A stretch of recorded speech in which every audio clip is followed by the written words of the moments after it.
Good evening. I call this January 14th, 2025 meeting of the Morrisville Town Council to order. I want to let everyone know that Councilmember Rabati is anticipated to arrive for the meeting at about 7:30 p.m. Thank you to those here in person with us tonight, those watching via live stream, and those who are watching a recording of this meeting. Our town mission statement, which helps guide our decisions tonight and into the future, is connecting our diverse community to an enhanced quality of life through innovative programs and services. Sergeant Lori Strickland is our Sergeant-at-Arms for this evening's meeting. We thank you for your attendance. This evening I will be leading our invocation. As we gather for our first Town Council meeting of 2025, it is fitting to reflect on the incredible progress we achieved together in 2024. Thanks to the voices of our residents and the collaboration of this Council, we have much to celebrate. We strengthened support for our first responders, ensuring their ability to serve and protect our community effectively. We expanded parks and recreation programming, including new opportunities for our seniors to stay active and engaged. There were significant advancements in sustainability, reducing our carbon footprint and leading Morrisville toward a greener future. And just this afternoon, we celebrated a major milestone with a ribbon cutting at Church Street's southern lot, which triples our basketball courts, introduces our first 2 public sand volleyball courts, and unveils a new multi-purpose sport court for basketball, futsal, and other activities. There are also enhanced cricket facilities, including 6 new pitches, bringing us closer to becoming a world-class destination for cricket enthusiasts. As we look ahead to our upcoming retreat and the work of the year before us, I'm confident that we will continue to build this momentum. Together, we can build on this strong foundation to create an even brighter future for Morrisville families. Let us commit to listening with open minds, speaking with integrity, and working productively to serve all our stakeholders. It is an honor to serve alongside you as we strive to make Morrisville the best place to live, learn, play, and do business. Thank you, and let's begin this meeting with purpose and dedication and the pledge. So all who are able, please stand as we recite the Pledge of Allegiance. I pledge allegiance to the flag of the United States of America and to the republic for which it stands, one nation, under God, indivisible, with liberty and justice for all.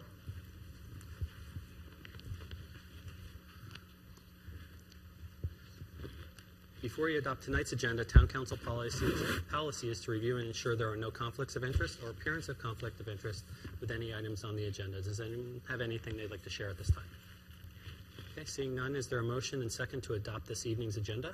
I make a motion to adopt this evening's agenda. I'll second. I have a motion from Councilmember Rao, a second from Councilmember Johnson. All those in favor, please say aye. Aye. Any opposed? Hearing none, that carries unanimously 6-0. There is one item on this evening's consent agenda. This is approval of the November 26th and December 10th, 2024 minutes. Would any member of council wish to pull this item for discussion? Or is there a motion and a second to adopt? I'd entertain a motion at this time to adopt the consent agenda. I'll make that motion. Second. So we're reversing the other. It's the motion by Councilmember Johnson, the second by Councilmember Rao. All those in favor, please say aye. Aye. Aye. Any opposed? Okay, that also carries unanimously 6-0. Administrative reports are provided for information only. Does council have any specific questions regarding the Morrisville Grants progress updates submitted? That was in the agenda. There's also a copy at your places. Okay. Seeing no questions, we'll move on to presentations. We're now at the presentation section of the agenda. At this time, we invite Town Manager Brandon Zudema to come forward for the first presentation.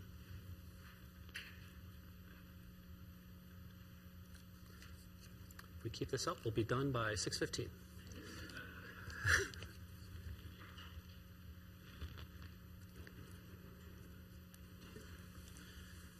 Good evening, Mayor, members of council. Thank you for a few minutes tonight. It is my absolute pleasure to introduce to you formally, some of you have met, but to introduce you to the audience and also to our viewers, our new Chamber of Commerce President, Christy Moser. We're thrilled to have her here. We met yesterday and had a great conversation, so I think we're well on our way to continuing that working relationship. Christy is a North Carolina native, originally from Asheville. She got her degree in communications from NC State and also worked for the Cary of Chamber of Commerce. Easy for me to say. Sorry. For the Cary Chamber of Commerce for 2 years while she was in school. She then spent some time in the banking industry before coming back to the chamber, where she spent 16 years ultimately serving as the senior vice president with the Cary Chamber of Commerce. She's also involved in the community, having served on the board of Note in the Pocket for 6 years, including time as the board chair. And she's also served on the York Elementary PTA board for 6 years, including serving as the PTA president for the last 2 years. In her free time, she enjoys spending time with her boys, Finley, 11, and Asher, 9, their dog, Poppy, and her husband, Frank. She also enjoys traveling, cooking, and burn boot camp. That sounds wonderful and horrible at the same time. So please join me in welcoming our new chamber president, Christy Moser. Thank you, Brandon. Yes, we had a wonderful discussion yesterday. To council and mayor, thank you so much for the opportunity to be with you tonight. I am very excited for this opportunity with the Morrisville Chamber of Commerce, and I think that we have a great year ahead of us and lots of work to do. But this wonderful, vibrant, growing community I'm so excited to be a part of, to work with the town of Morrisville, and to also work with you all very closely. I hope to just enhance those relationships that we already have. Again, I know I emailed all of y'all, but my door is open, and if you would like to have conversations, I would love to have them. So thank you again, and it's nice to see you. Wonderful. Welcome. So at this time, I'm going to read a proclamation. Jeannie, did you have anything you wanted to share before I go ahead and read it?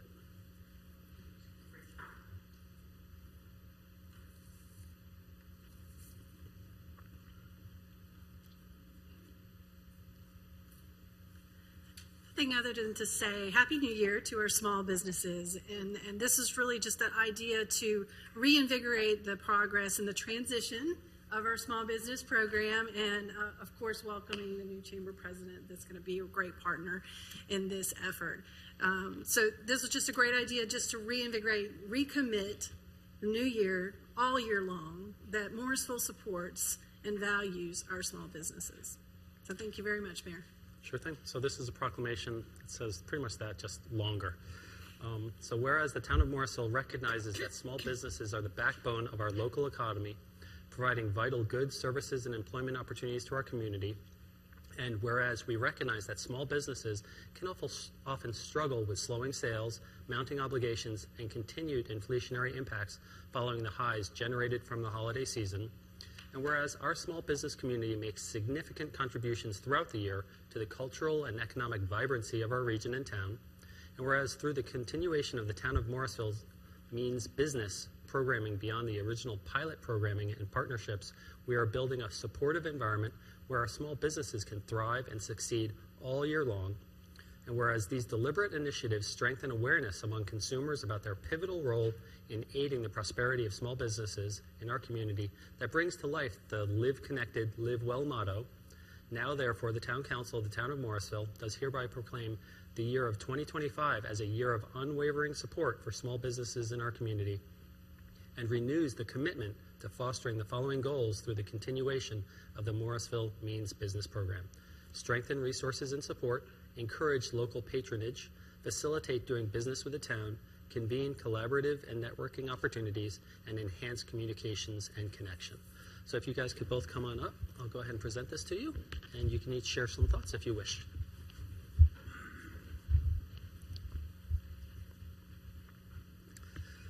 If you're not sure where to stand, so I'll just do that, and quick picture, and then you guys can speak.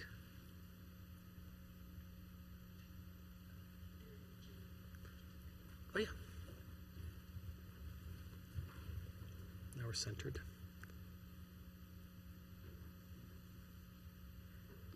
Excellent. It's for you guys. You can share, I guess.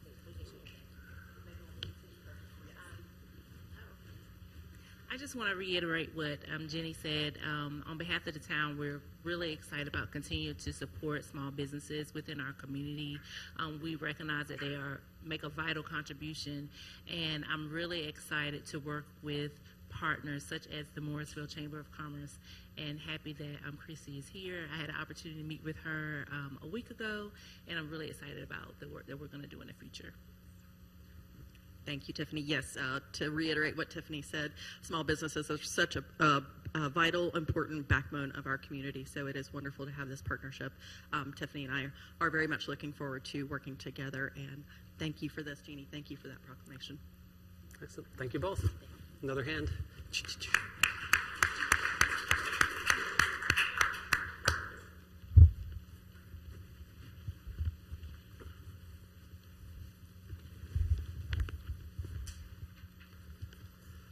We are now at item 10, public address. And I'd like to ask the town clerk if we have anyone signed up at this time. We do not have anyone signed up at this time. Thank you, Mayor. Okay. Is there anyone in the audience who would like to address this body for up to 3 minutes on any subject of your choosing? Please approach the mic and go ahead and tell us your name and your residential address, and you will have 3 minutes, please.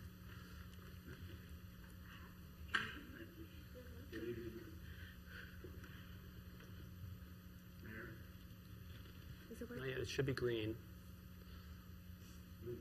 It's blinking. Good evening, Mayor, members of the council. My name is Jim Simmons. I live over at 100 Golden Horseshoe Circle. I just wanted to tell you that the town is really fortunate to be able to get Christy to head up this new era with the chamber. I've worked with her over the last several years as a member of the Cary Chamber, and I was astonished when I heard from the departing president, Rose Cornelius, that Christy was going to succeed her. I'm thrilled about that. I hope you will be too. And I think you should be prepared to be astonished at what she's going to do.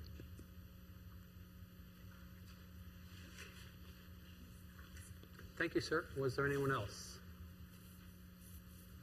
Okay. And you're always welcome to send us email at towncouncil@morrisvillenc.gov if you're unable to attend the meeting. We are set to take a quick 5-minute break to move down for our work session. So why don't we just move down without taking a break? Just please bring your blue cards and anything that you need for the next work session. The first one is going to be Communications and Outreach Director, and then the next one will be Wake Transit Plan Update.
I'll pass it right to Will Glenn, our Communications Director.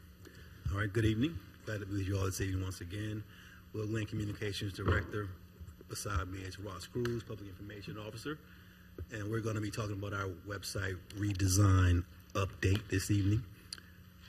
I want to spend a little bit of time updating you on the progress, receiving your feedback, and also discussing next steps.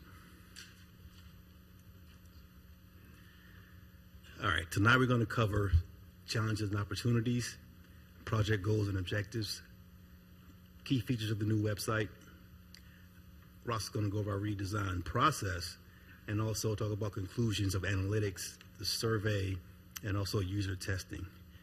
We're then going to show you all some design concepts, and like I said, mention or discuss our next steps. All right, with that website, our current challenges, our search function has been mentioned, our aesthetics, site navigation, our mobile capabilities, duplication of content, inconsistent information, and our back-end user experience. And that speaks to those of us who manage the site on the back end.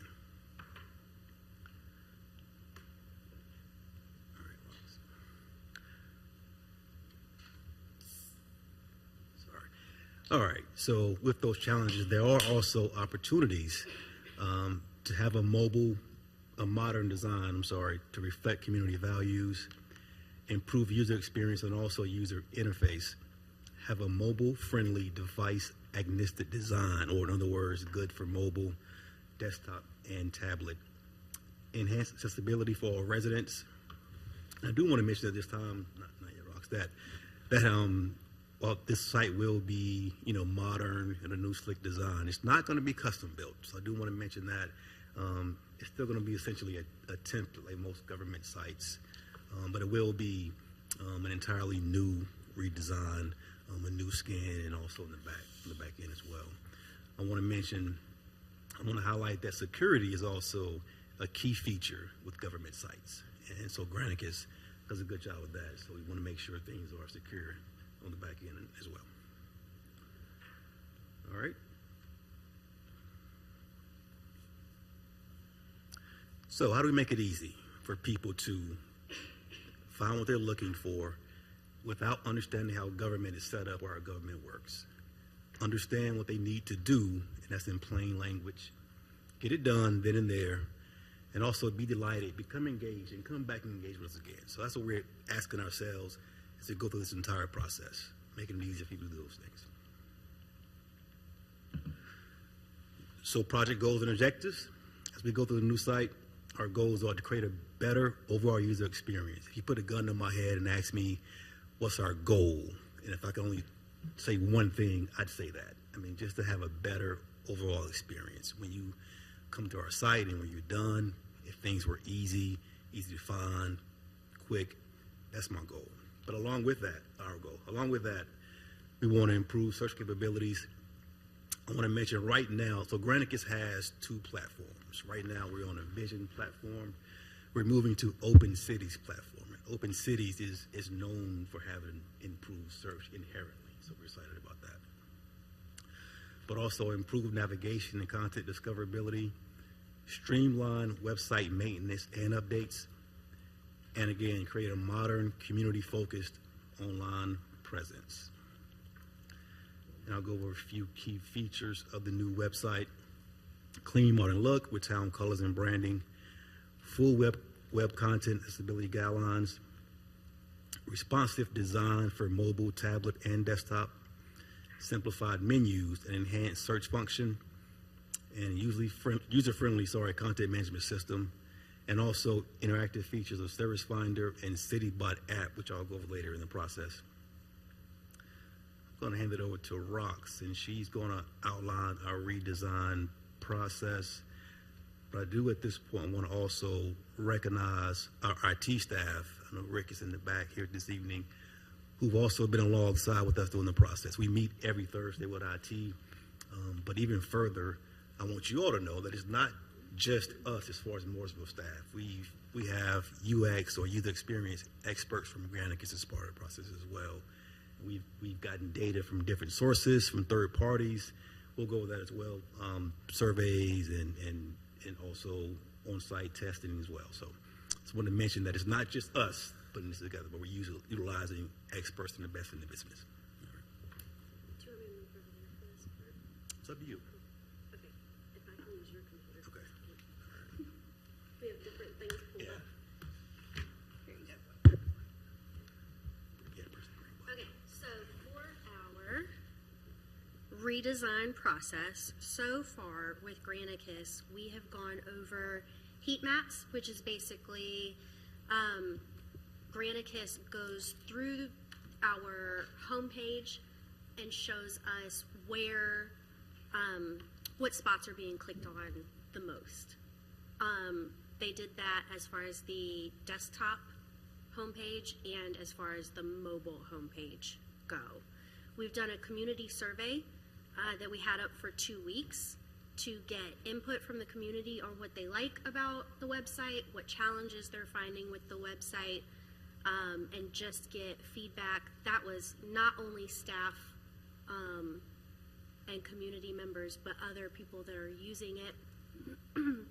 We had user testing where Granicus hired third-party people, contractors, to come in and test the website. They gave them 5 different tasks that we will go over later, and those people basically time their task. They see how much kind of their frustration level with how easy it is to find the things that they're trying to do or accomplish the task that they're trying to accomplish, and then they report back. They give it to us on a live, not a live video, but we get to see the playback of the video and see really where they're having hard points in these tasks. Right now, I am going through content rationalization after we have now done our workshop. So I'm going through about 550 pages and forms and documents to figure out what we can get rid of, what we want Granicus to migrate, because they will only migrate 200 pages, and then what we are going to migrate over manually as a staff.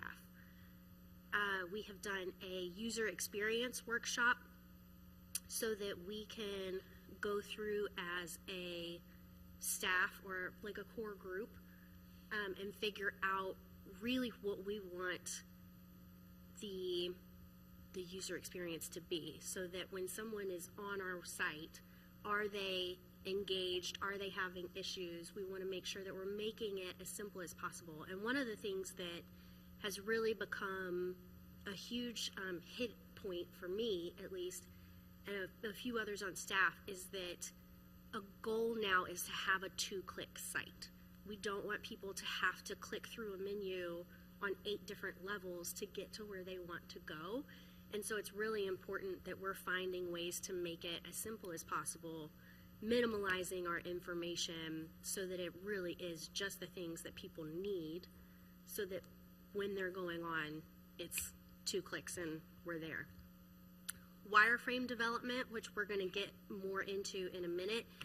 Wireframe is not the design. Wireframe is really what is going on the homepage. Where is it going? What is the function behind it? So I'll show you a little bit more of that in a minute. And then, like I said, we're culling pages and rationalizing content at this time. And so it has been a lot of going through, not only myself, but going through with department representatives and going, what can we get rid of? Because there are so many pages. And using a lot of data behind that to see what is actually being looked at versus what people are not paying attention to at all.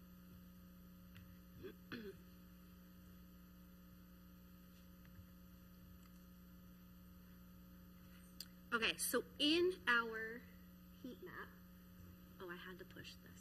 Oh, sorry.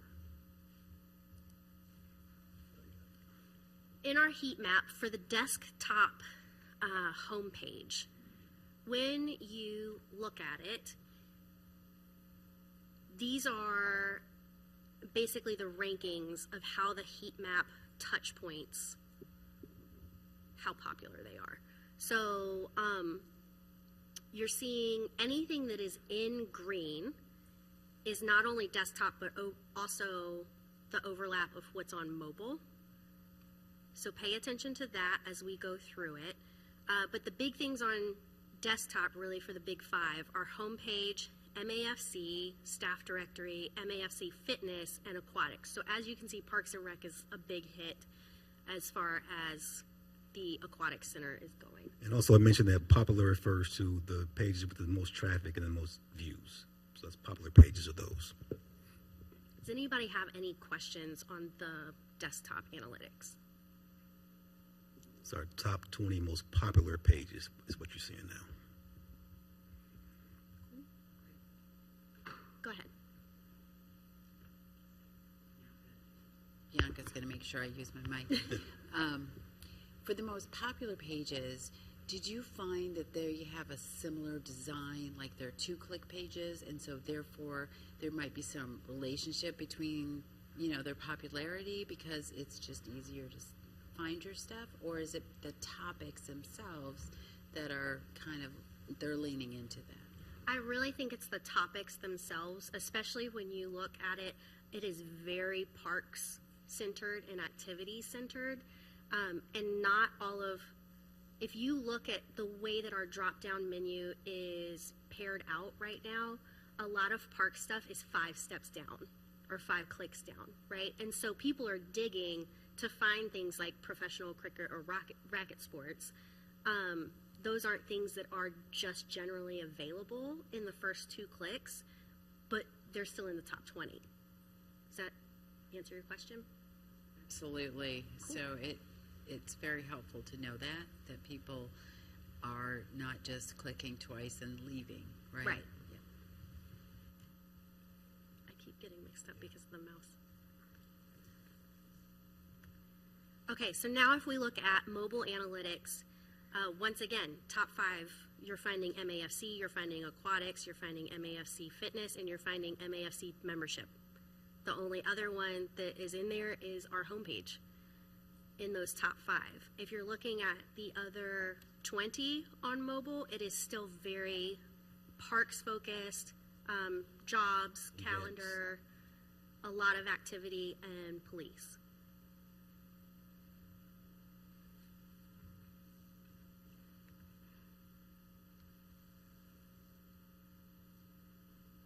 Okay, so our high engagement pages are the ones with the most clicks or where people stayed on the pages the longest. These are our desktop ones. Once again, we have them laid out so that you can see the overlap between desktop and mobile app. Homepage, MAFC, MAFC fitness, aquatics, jobs. So there's definitely a pattern. It's a theme in going on everything. here. Which makes it way easier when we are trying to figure out what we can get rid of and what needs to stay. Also, one of the things that I tended to find really interesting just in the culling process is that a lot more of our desktop views are going towards things like permits and applications because you have people in construction that are trying to get on and actually like print out stuff and make sure that they're getting what they need to get done, versus when you go into the mobile app, permits and applications are almost not being touched as much on mobile app. So if you go on mobile, once again, we're going into fitness, we're going into MAFC, jobs, cricket, events, your search function, and police again. I have a question. Councilmember Fender. Yeah, I just wanted to ask about the analytics conclusions. Are you coming to any sort of conclusion by the fact that the top 5 are all the aquatic center? I mean, what are you drawing from that? So one of the things, my biggest focus has been user experience when I'm looking at the website and aesthetics. I want it to look really good and I want people to enjoy their time on our website and not be frustrated. And so with knowing that, one of the things that I would like to do, and I'll get more into it with the wireframe, is really make things to do a more prominent column than what it is now. Right now we have government, if you're looking at our menu, government departments, Parks and Rec, Morrisville Aquatics and Fitness Center, and then everything is under that. So you're having to click 4 times or get through those 4 menus before you ever get to really aquatics, fitness, membership, which is crazy. And so one of the things that I really want to do is make it so that we have a things to do, so that events, MAFC, what else were we putting under there? Senior Center, yes. Just anything that is an activity, even police programming, fire programming, that all of those things, events, sponsorships, vendors, programming, and MAFC would all be under that. So it's helping in the reorganization. Yeah.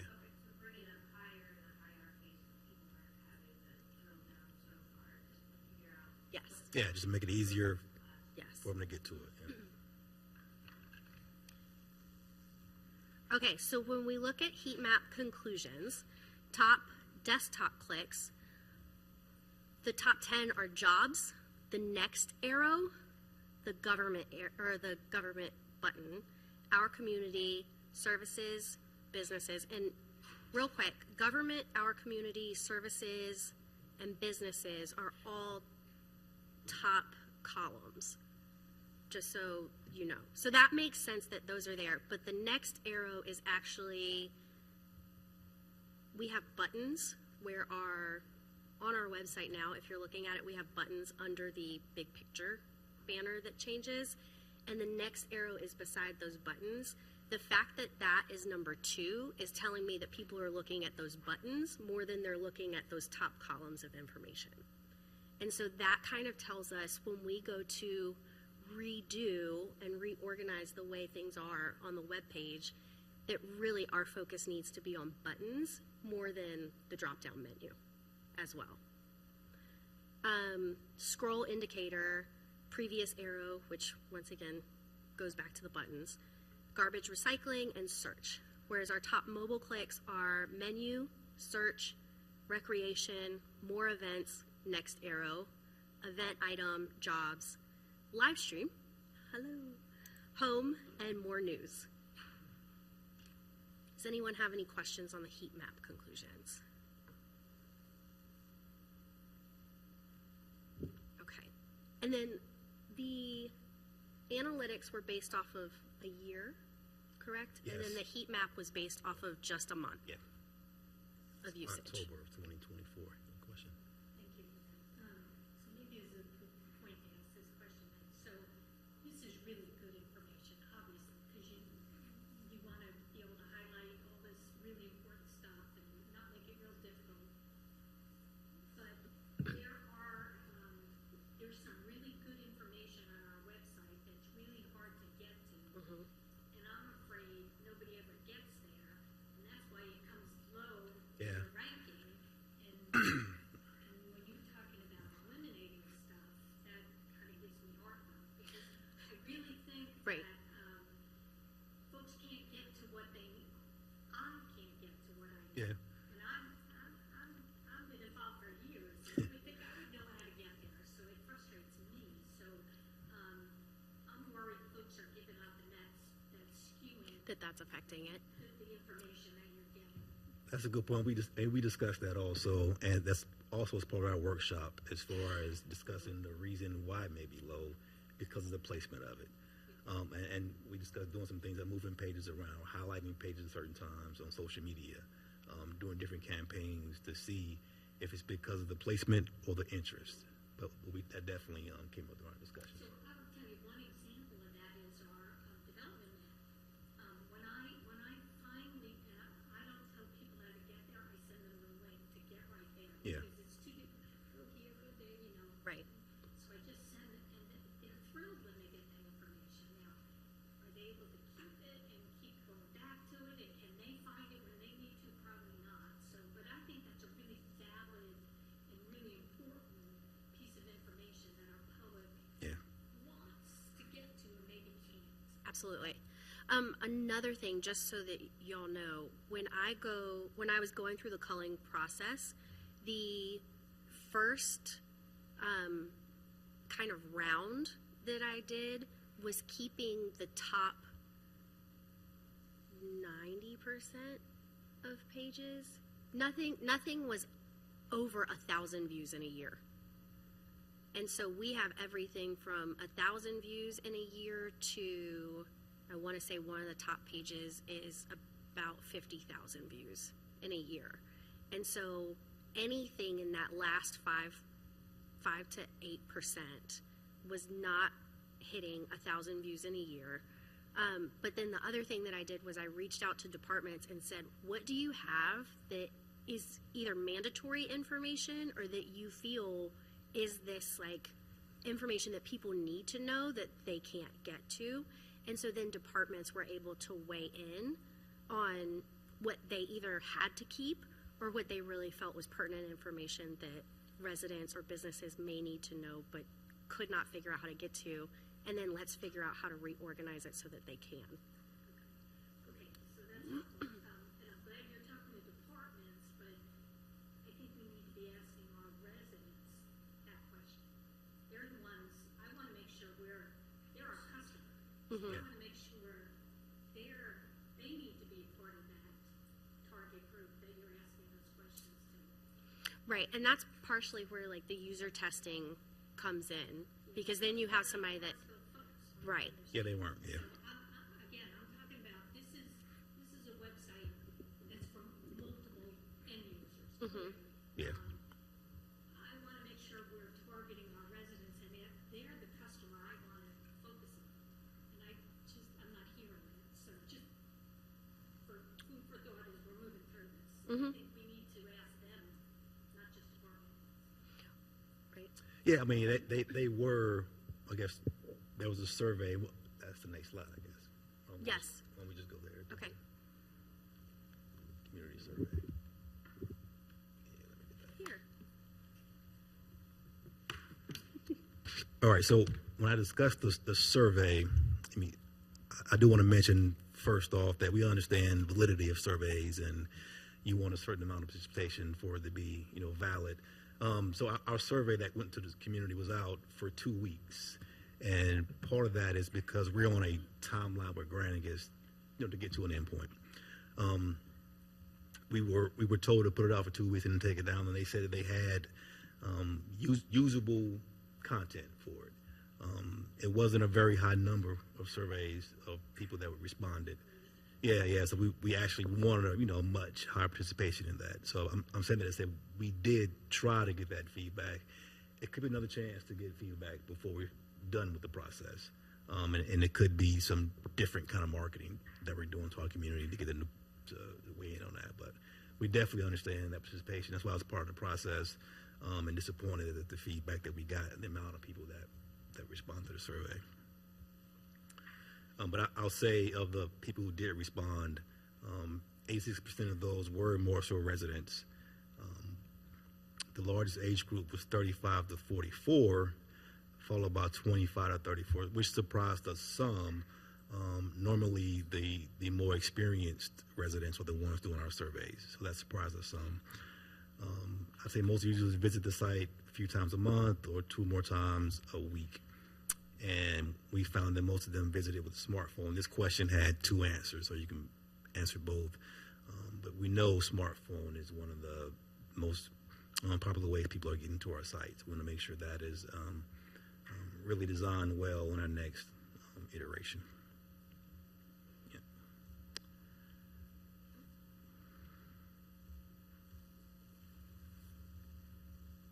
I'll go right now, up one.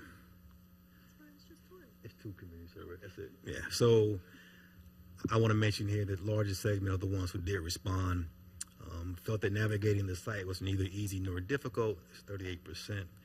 And the top reasons for visiting our site was upcoming events, town calendar, and employment, as well as looking for programs and policies. Overall, users like the simplicity of the site, live video of council meetings, updated content and news and notes, and of course those are things that are being incorporated in the new site as well. With the new site, they would like status of ongoing projects, a robust and useful search engine, ability to search with partial words or predictive search, and apparent calendar buttons and an updated look as well. I think Rox also mentioned the user testing, so I want to point out here that these were third-party users, so Granite has contracted out 5 users to complete 5 separate tasks, and you also received that testing report in your packet.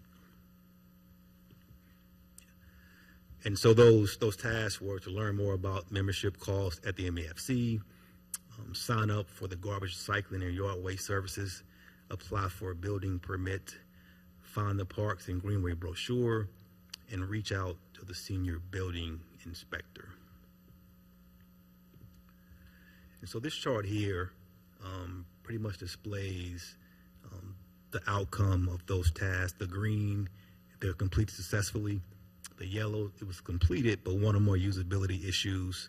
And the red with the task wasn't completed at all. And some of the overall conclusions there were users frequently utilize the search bar, as we would expect.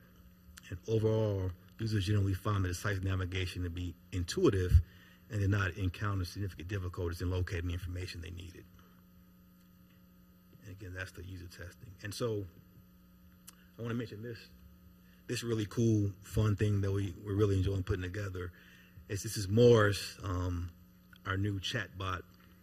And so it's just going to make it easier for things to find on the site. So it's going to be it's kind of the search engine on steroids, I would say. And I want to, again, give kudos to our IT department. We've been collaborating with them. I'm trying to get this put into place. Right now, it's being tested and receiving feedback. So basically, this Gen AI solution utilizes multiple websites to gather information and provide resources that we approve beforehand. And so they're grabbing stuff from different places, information that's on our site.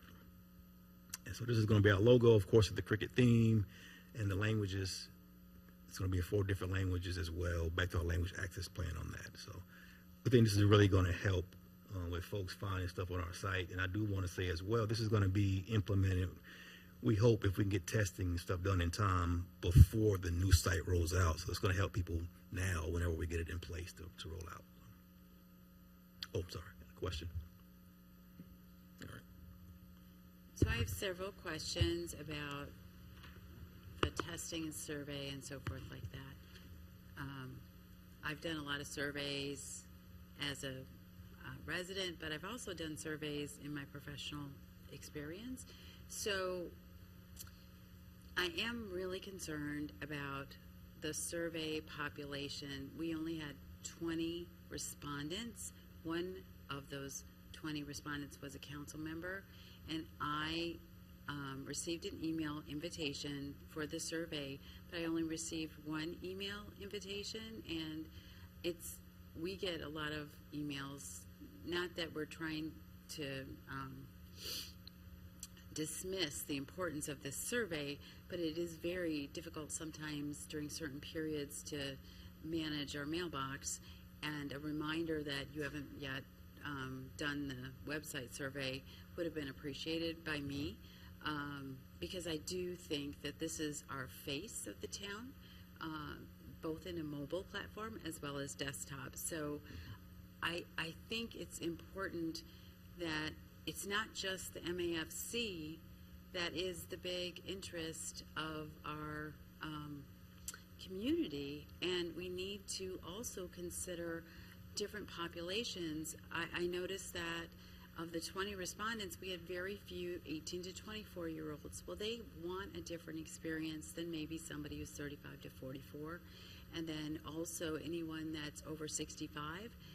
Some of those individuals don't even use mobile, or maybe mobile is the only one. So, I mean, they might have some different feedback as well.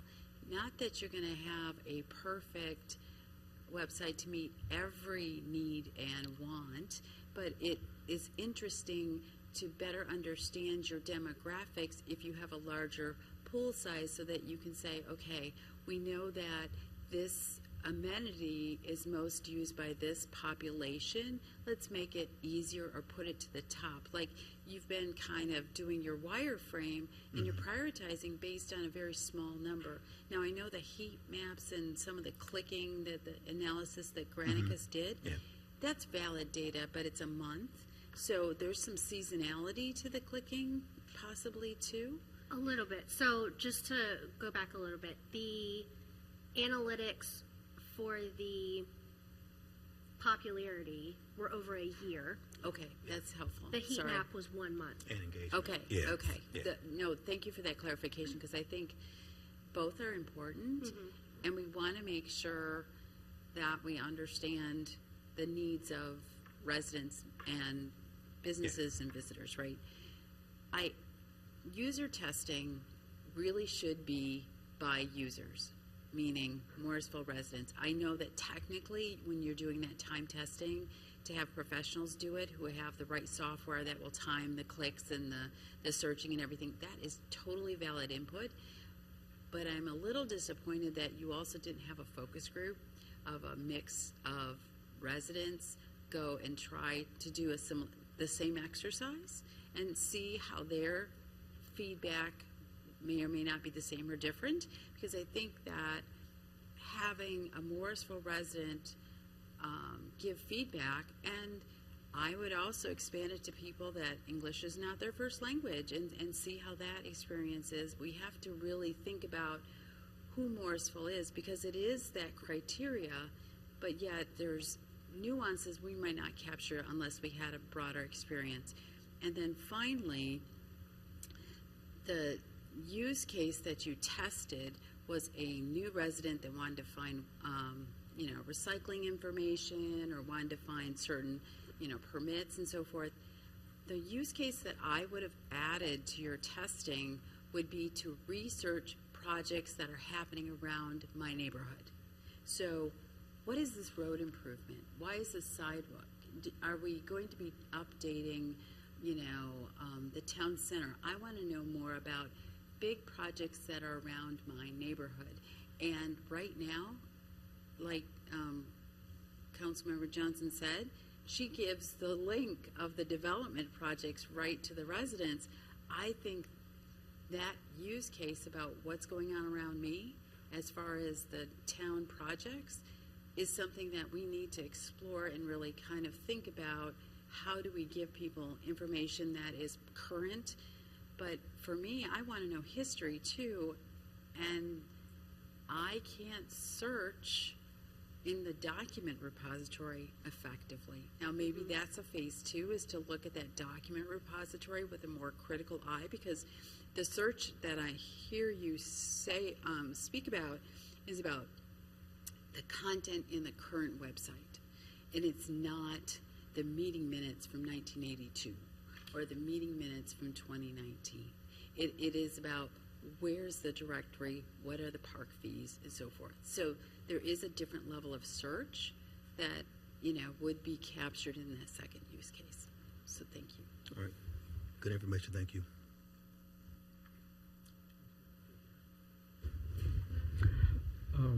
Just piggybacking on what Vicky's talking about, it would be good to do short quizzes to our residents. Okay, show me, like time bound, get into the development page, so how much time are they taking, where are they struggling, what searches are they doing, so it's not always, it's pretty much like a real estate is, it's a real estate on the front page, how much you can put, how much you cannot put, and but also important to know is how people are navigating when you're giving them different things, we have seen the document search doesn't really work. And culling is really important, because if you're putting this chatbot onto it, it will fetch data of unwanted old data. So you don't want to run this and have the LLM models added up to basically store junk data, or stale data, I would say, because it will give different results out of it. So it is very important before you unleash that, all the data is cleaned up and very clearly stated.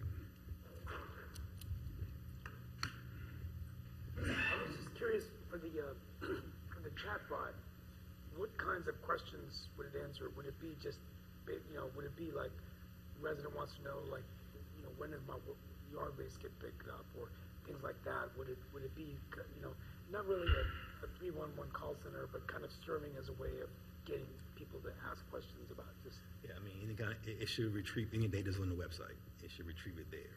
Okay, so retrieve it, and would it then send, would it link to sending them a text message, or would it just would it, like, if the same resident came back and and ask, would it remember, so it'd say, thank you for coming back, like sometimes. I'm not sure it would do that. It would send them a link, though, to get would to send where they're them a trying to get link. to. Okay. Also, one of the things that it's doing is that we are inputting certain websites outside of our website that it Okay. should be pulling information from. So, Carrie, for example, because of water. And so if someone goes on and is asking about their utility bill, it's linking them to Carrie's website and Carrie's information on how to sign up for or get everything aligned for your water bill. So that way, and that's one of the things that we're kind of testing out with IT, is making sure that it's pulling the information that is needed, but it's not pulling a lot of unnecessary information from these websites, because when we did the first test, that was kind of what was happening, was we overloaded it with too much information from too many websites. So, Steve, think of it as a chat GPT only for Morrisville data. Okay. That's pretty much what it is. Now, the other question I have, the little comment, is that I've seen, like, over the last 10 years, that Facebook and the social media has become so much better. So that's really, like, for me, when I'm trying to get something about an event or a road project, I always go to the town of Morrisville Facebook, updated with pictures, big events. So to the extent, so I'm assuming that those efforts would continue, but our website would be more maybe simple to navigate through, so that people could still link to the Facebook and things like that from the site, right? And they kind of work in tandem. Yeah, You're I putting mean, links from the website out on social media to drive traffic back to the website. And then searchability of documents, I know we were talking about generating for that, but like for me, it's hard to find. I think the council said that, documents, old minutes, looking at different decisions we made, the resident might want to know about that, and it's sort of kind of hard to find. So it'd be nice to just be able to have a It's place. impossible. Right. Yeah. And that's a lot of Not the hard, input. it's impossible. I mean, I've gone back and tried to look back at stuff that I voted on, and I'm like, I can't find it. And then I have to go back through my whole thing. I'm like, I still can't find it, so it's frustrating. And that was a big ask from admin as well, when we sat down with admin, was creating some kind of data library so that those documents are easier to find. So that's one of the things that we're working on. Okay. Good, thank you. All right. At this point, Rox is going to drive us through some wireframe concepts, and she's going to change seats on us.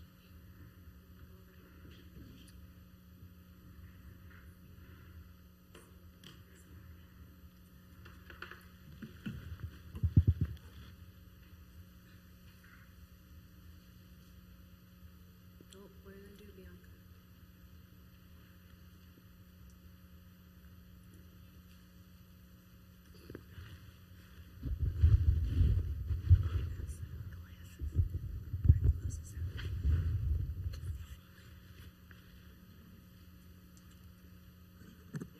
Okay, so to walk you through a little bit of the wireframe right now, and I think I said it before, but I just want to reiterate, the wireframe is not design at all. The wireframe is literally just figuring out where we want to put things and then the way that we want them to work.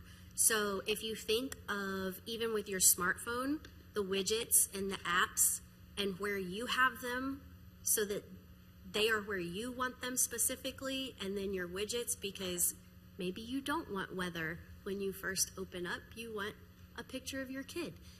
This is kind of that, except we're figuring it out for the whole town.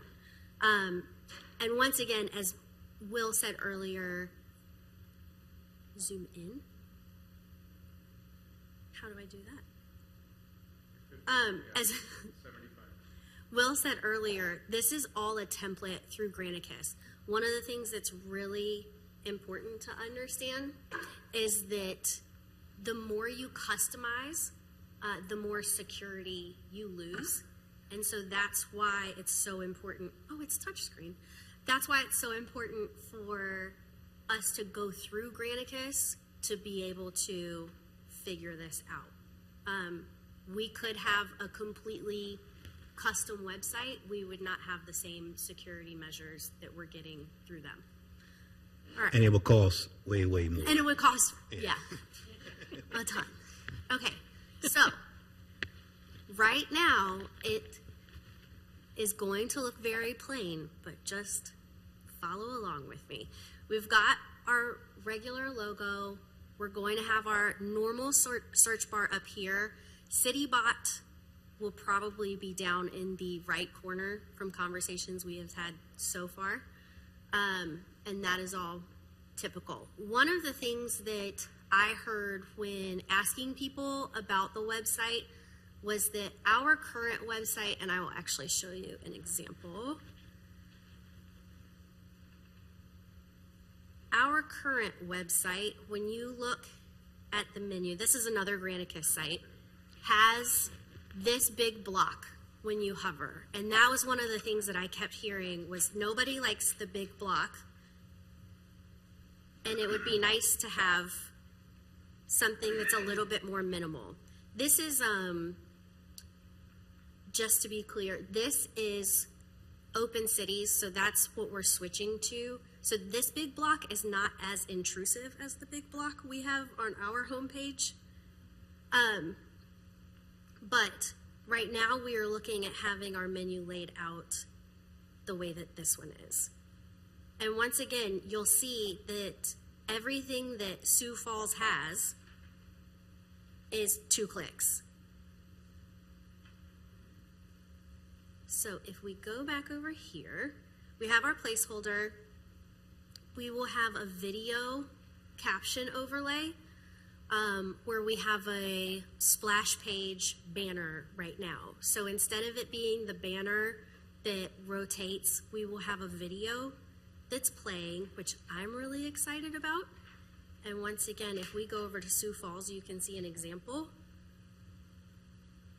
of how amazing that looks. And every time that we kind of talked about the homepage, I was so excited to start getting drone footage of Town Center and putting it up here and showing it off. I really love the way that this aesthetically feels. I have no interest in South Dakota until I saw this, and now I want to go to Sioux Falls.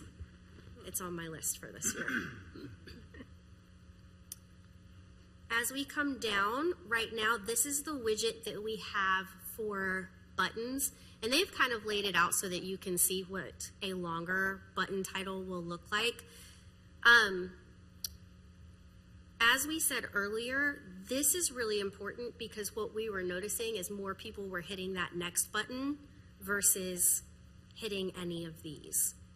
And so this widget gives us the ability to put 8 of them in one place versus people having to scroll through a next arrow. This widget is actually the one I am probably most excited about. We plan on having utilities, permits, applications. I'm trying to think what else. But this will be an I want to section. These are all action items. This is something we're going to have to manually put in ourselves. So it's going to take a lot of work to build this widget up. But once it is functioning, people will be able to come in. Oh, sorry, I shouldn't have clicked that. Because it's not actually working. It's an example. People will be able to click and it will tell them either exactly what they need to do, or it's going to link them to the exact paperwork that they need or the exact website that they need to be able to do the things that they're trying to get done. Our town calendar, as we found, events and activities are a big part of what people are looking for.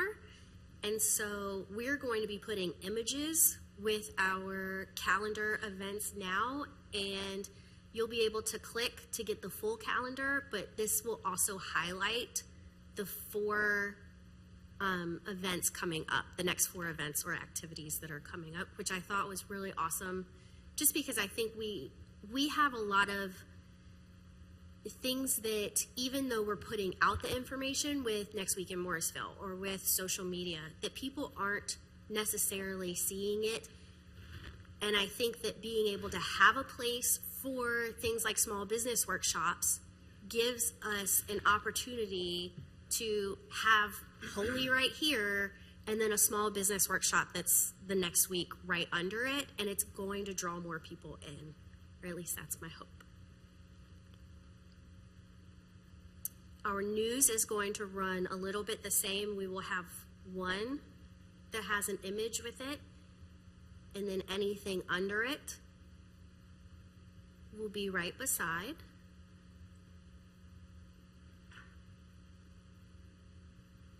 Explore Morrisville, because once again, we think that town center is, yes, go ahead.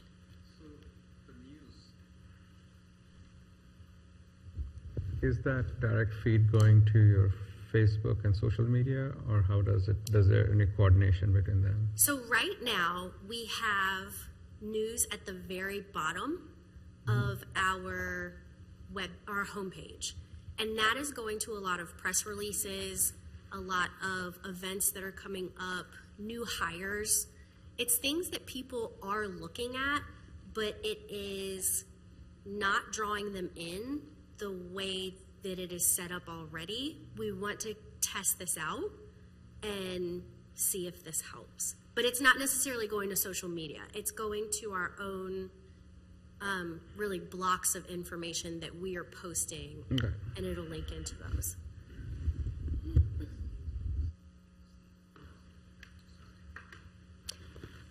Go As ahead. long as we're on that, can we, let me follow up with that. So what are we doing to tie this into the Morrisville mobile app too? Not just to get the website on our phone, but the actual mobile app. Will, do you want to Is handle there a that? connection here? Yeah, so right now, a certain amount of items that we place there go automatically to the Morrisville app. So it will be tied into this as well with the new site, the same kind of way. Okay, Certain but items that you put in go to the app. Okay, so, but we're not doing any updating with that app. This is just the website. Right. So right now, the way that it works, when I go in and I put in a news story or an event, there are a couple of other things. When I put a category on it, it now immediately populates it into the mobile app under whatever that category is. Does that help? Yeah, okay. So, Yeah, as and long as that there's will a stay the connect- same. A link, yeah, okay. So Explore Morrisville, we are really hoping to start driving more traffic to town center, parks and greenways, and small businesses.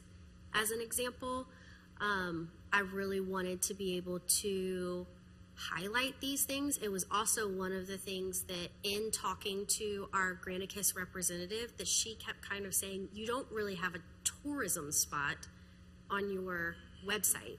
And as small as Morrisville might be, we still have a lot to see and a lot to do. And so I think highlighting that on the homepage, as this is a destination, it's not just a drive-through town, was a big deal for us. Go ahead. So what about, for me, I would think if you're trying to align with the tourism or what things people can see and do in Morrisville, I would add a link here for events. So all the events are going to be with the calendar widget that's a little bit higher up. And the events right now on our website are, because they're one of the bigger things, we wanted to keep that kind of mid page for the homepage, because people will still scroll down to get to it without necessarily grouping them with these things that are not necessarily events but still spots to see. Okay. And to reiterate, the things like Explore Morrisville, if we go up to the very top, one of these will probably be a things to do. And so all of those same things will be linked under this. Everything that you're seeing in the widget, in fact, is going to be under one of the placeholder tabs. It's just that what we're finding is that people are looking at buttons and widgets before they're looking up here, or they're not finding it in the placeholders as easily as they are when they scroll down and find a button or a widget. So where are you thinking about putting the link to maps?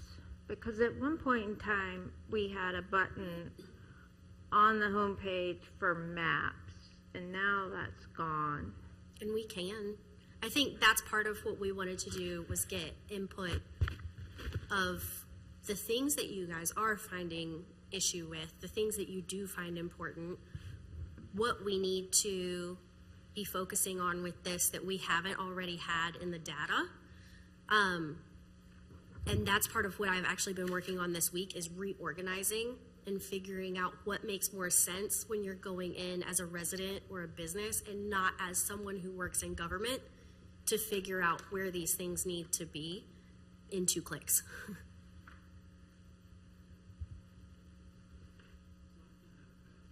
Go ahead. Things to do, you mentioned things to do.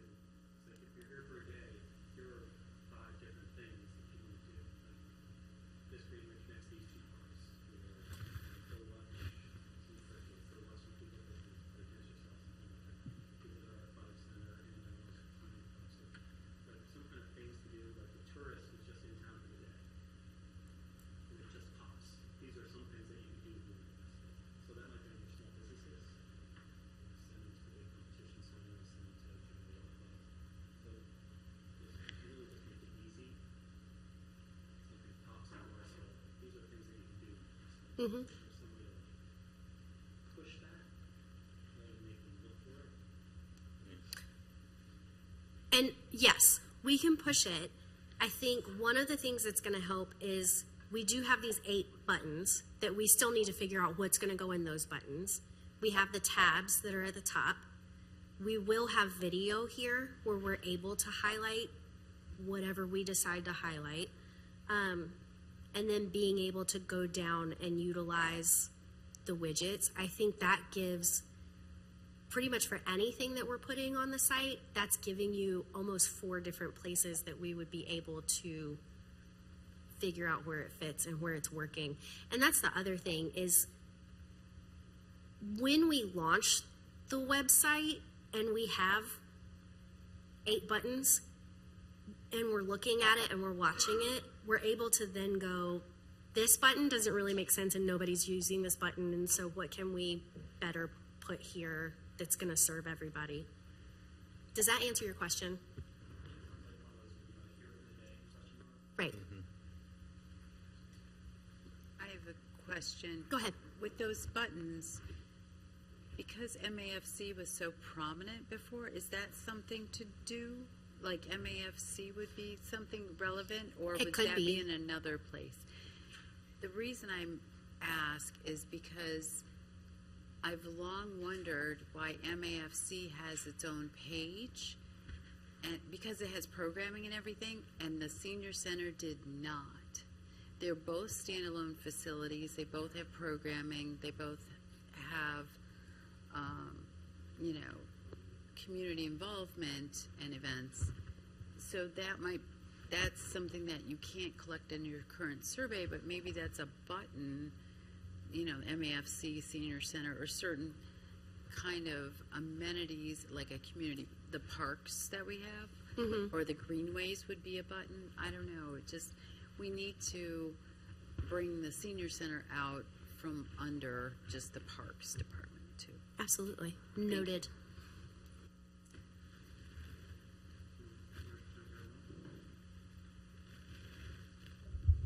I think as much as the, MAFC and others are important, I don't want the Morrisville website be taken over by them because of the clicks, if you're going with a heat map, the Town of Morrisville website has a lot of more importance than just, MAFC. That's like top 5, but we as a government has several other major requirements of that it has to be there and easily accessible. So I don't want you guys to lose track of that too. Right. Because that is the most important thing. Yes. And let me show you, just for an example. Oh, and Rox, I had to say that I've been to Sioux Falls, South Dakota. Is it that pretty? It is that pretty in Okay. the summer. Yes, I wasn't going to go in the winter Don't for go sure. now. I know, it's a lovely Okay, so Lenexa, these are their 8 buttons. And so one of the things that we're going over with Granicus is not only really user experience and the data, but also what they have found to work for other places and what is not working for other places. Once again, Morrisville is its own place, and so it doesn't necessarily make sense to just do what everybody else is doing, and we have to kind of figure that out for ourselves. And so what I am expecting, especially in the first year after this redesign, is a lot of moving parts and playing around and figuring out really what people are looking for. And one of the things that I think is going to help is having CityBot and seeing what people are searching for the most, to then go back to the website and go, okay, these are the top 8 searches. 4 of our buttons match them. What do we change the other 4 buttons to, right? So Rox, on that note then, how easy is it to change these 8? Is that something you all do? Super easy. Okay. Yes. Okay. That is something, once it's set up, the design itself is set. We can't do anything about it. But I can go in and change the button. I can change where it's linking to, all of that. We'll have that kind of control.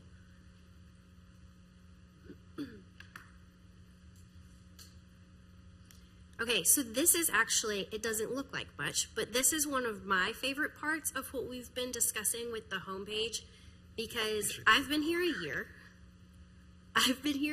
And one of the things that I have found that's like so amazing about this area is all of the things that we're really close to. And when I have friends that come and visit, they are also genuinely amazed every time at Durham is right there. Raleigh is right there. Here's the airport. Look at all these colleges. And really being able to have those conversations over and over and over again with people that are not from this area or are looking. Now I have friends that are looking to move to this area because they have come and seen it and are so impressed. One of the things that I saw on another one of the websites that Granicus showed us was this really cool map feature. It is not an interactive map, so don't get like super excited, but it's a map that we can design to show whatever we want to show on it. And so one of the things that we wanted to highlight was how close we are to major cities, the beach, the mountains, the airport, and then really the colleges and universities in the area, because I think that that's a huge selling point. And so, give me a second and I will find this. Yes, exactly. So, this is one of the examples, we'll leave it like this, of this map feature. So we can have links over here to the left that go to a page where we want to either link out. I think this will really help with economic development as well, either if we want to link straight to our economic development page, or if we want to start to link to area places to see. I just thought that this was awesome, that we could design this however we want to really showcase what we want to showcase that we're so close to, because that is a huge selling point, not only for people to visit here, but for people to move here. So y'all might not be excited about this map widget, but I really am. Yes. Yeah. And then we have resources down here. These are just some examples that we plugged in for right now, but I do think that this is where we can put maybe capital projects or a data library, anything that we really think someone may want to be able to look up that's digging, but that isn't necessarily in these buttons. And here's one of the things that I will say as well.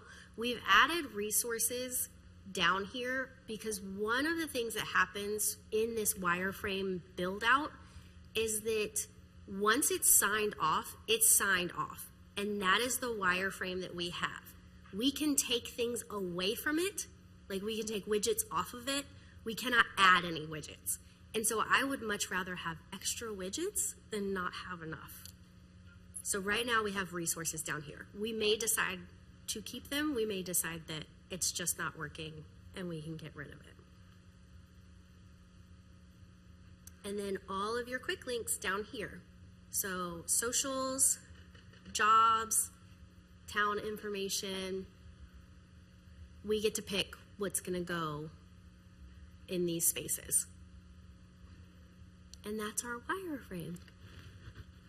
Go ahead. I got another question. So this is just one page we're looking at. This is homepage, Scrolled through yes. the whole homepage, which I don't have any problem with that. But is there any? And clearly they think this is a. People will scroll all the way down like that. That this is a really good way to get information out to the public. I mean, it's okay for me, but I'm wondering out there, as a whole, this is a desirable frame to have. Yes. So you're either going to have people that are menu people or you're going to have people that are scrolling people. Mm-hmm. And so what's really good about this layout is even if they're scrolling people, they're still going to see every single piece of information that is really our top. This is probably highlighting 50 different sites, or pages throughout our website. So if they're scrollers, they're still getting a load of information. If they are menu people, everything is going to be up there no matter what. Yes.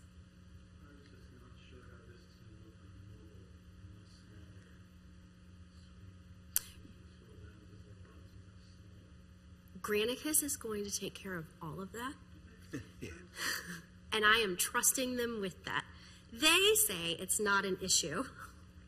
So, and I think that's one of the things, once we have design as well, that's when we start to get to see kind of how it's going to look on mobile. But right now, while it's still wireframe, it's just figuring out the layout, and that's it.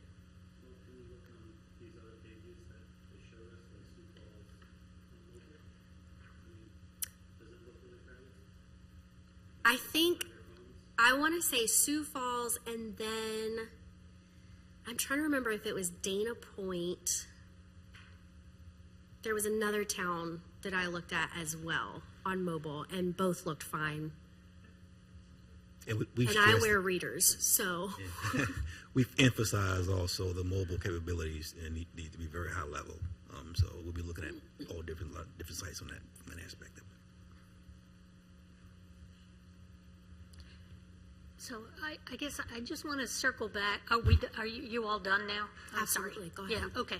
So I guess I just want to circle back to my other comment before about getting feedback from residents, and I like this idea of maybe a focus group of residents. I think they will help you also determine what these important buttons should be. Like one that I think of is like that, report a problem.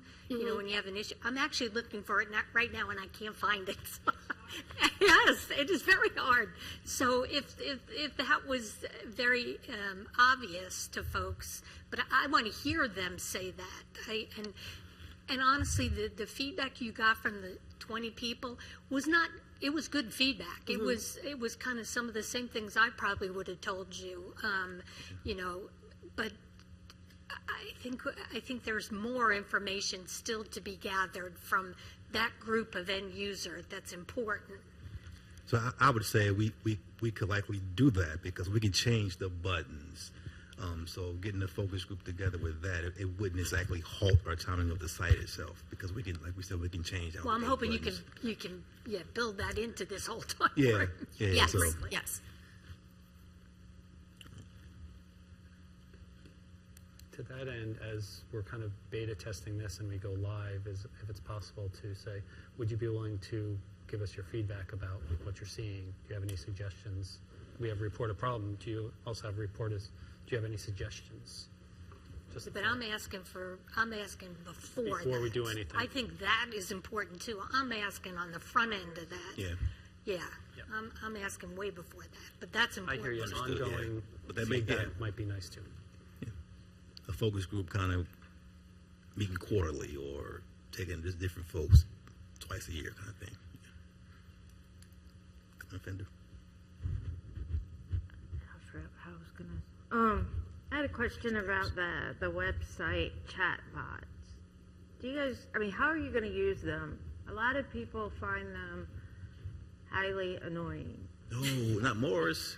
I do. I find them annoying because if I'm on a website and that stupid bot is sitting there, beep, beep, asking me questions, and Yeah. it's covering up data I want to look at.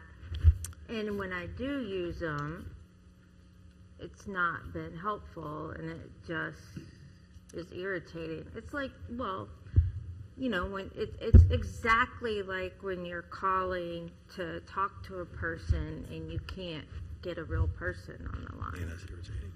So, you really think it's useful? We do.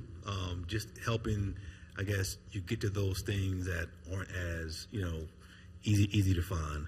I'm not sure, I'm looking at Rick, if there's a way to turn off the chat box for individual users. Like if you want to turn yours off on your screen, I can get back to you on that. If there's a way. It minimizes, doesn't it? Yes. Yeah, so you can minimize yours. Yeah, if it. Yeah, because that would just have me stop going Understood. to the website. We don't. Yeah. Also, I will say, when we demoed it initially, one of the things that I was super impressed with, just because of the language access program and the things that we're trying to do with that, I went in and was asking it questions in Spanish, and it was getting right back to me with, it was for a different town, but it was giving me all the answers that I needed for how I signed up for garbage and how do I get to this certain page and where is it that I can find ways to, I think it was voting. I was trying to find voter access information, and it gave it all to me in Spanish. The translation was on point, and so I was really impressed with it when we did it, even just for the language.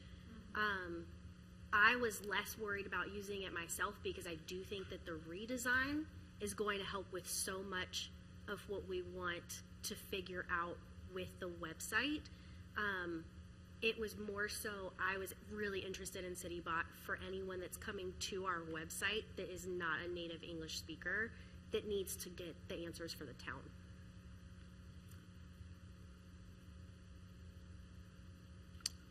All right, so I just want to go over the next steps real quick here. The very next step is going to be approving the wireframe. That's what we just saw tonight, getting that in place. And it's important, Rox mentioned, once that's in place, we can't add anything to it. We can remove things, but we can't add anything to it. So that's our next step. And from that point, migrating the content over from our current site, developing our site map or the menu, initiating the design process. That's when you're adding on to the page, to the wireframe with the actual design. And then we add, so this time frame, it'd be March or April to come back with you all to look at the final design. And then from that point on, it's coordinating training and testing of the site to make sure all the bells and whistles work. And we'll pause for any other questions. Oh, I hit the wrong thing. Hit the wrong button.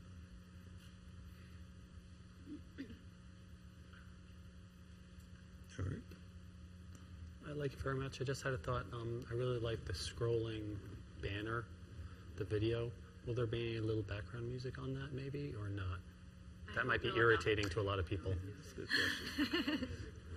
a good question. When you're at way better. It might come on too loud, something like that. Yeah. Like, oh, who just did that recently? It's like, all right, shut that off. As long as you're okay with my hip hop playlist, we'll be fine. It wasn't you. Christian. Anyone else have anything else? No, but I guess I think I'm the only one that keeps talking about a focus group and bringing in the public. So I want to make sure that that's what we want. Okay, well then the rest of you need to speak up because I want that. I think that's important before you get to the March, April timeframe. That's in my opinion too late. It's been noted. I agree. Okay. As we develop that focus group, are are we working with our smart city committee, even though they're only focused on smart city? Maybe you already mentioned that. Would their input be important? Because They could be a good audience for that.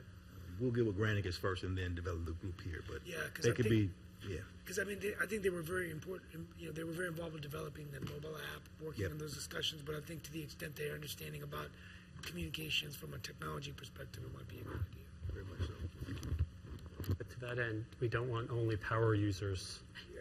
So we need the people who are going to be more challenged as well. So I think there's a good balance opportunity there. I'd like to recognize that Councilmember Body has joined us. It's 7:26. We're in the middle of the discussion about the website. We're just finishing Appreciate that one up. Thank you. Did you have anything that might be conflict of interest or perceived conflict of interest with anything on the agenda tonight? No. Park West is our next action item. Okay. Thank you very much. Appreciate it. Back to you, sir. That's all we had, and we heard your feedback, and we will definitely work to put that in place as we get to our deadline. Good job. Thank you. Thank you. We're scheduled for a break at this time, so please reconvene at 7:38. And stay back here at the table. Oh, thank you. Thank you. Welcome. There's food in there.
the discussion to Michelle Stiegel, our Planning Director.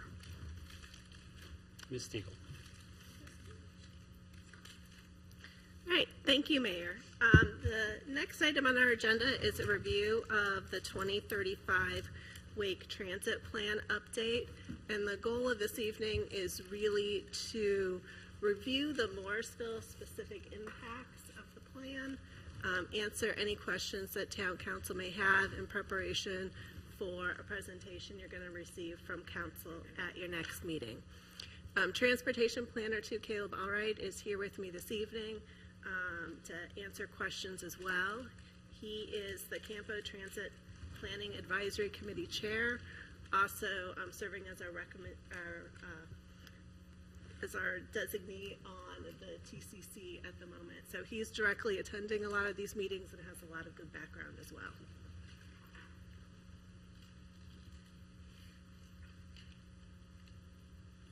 Okay, so the 2035 Wake Transit Plan update will guide Wake County's investment in transit over the next 10 years.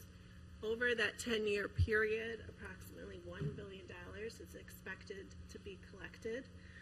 There are some fundamental shifts in priorities being considered with this update, which is why we wanted to touch base with Council to make sure you were up to speed on some of those conversations that are happening behind the scenes, particularly in relation to the impacts on Morrisville. The second phase of public engagement is now open, and that public engagement ends on January 31st. So just a brief overview of the plan's timeline. This is, again, the second round of public engagement. The first round of engagement occurred last summer. This round of public engagement, the feedback will then be taken to prepare the draft plan and the plan recommendations. There will be a third round of public engagement later this year on the final draft plan, and then the plan will be adopted at that point. Therefore, this is a crucial time in the plan. If Council, for any reason, would like to provide any formal comment or input into the plan, it would be recommended that you do so before the recommendations are made and finalized and put into that draft plan.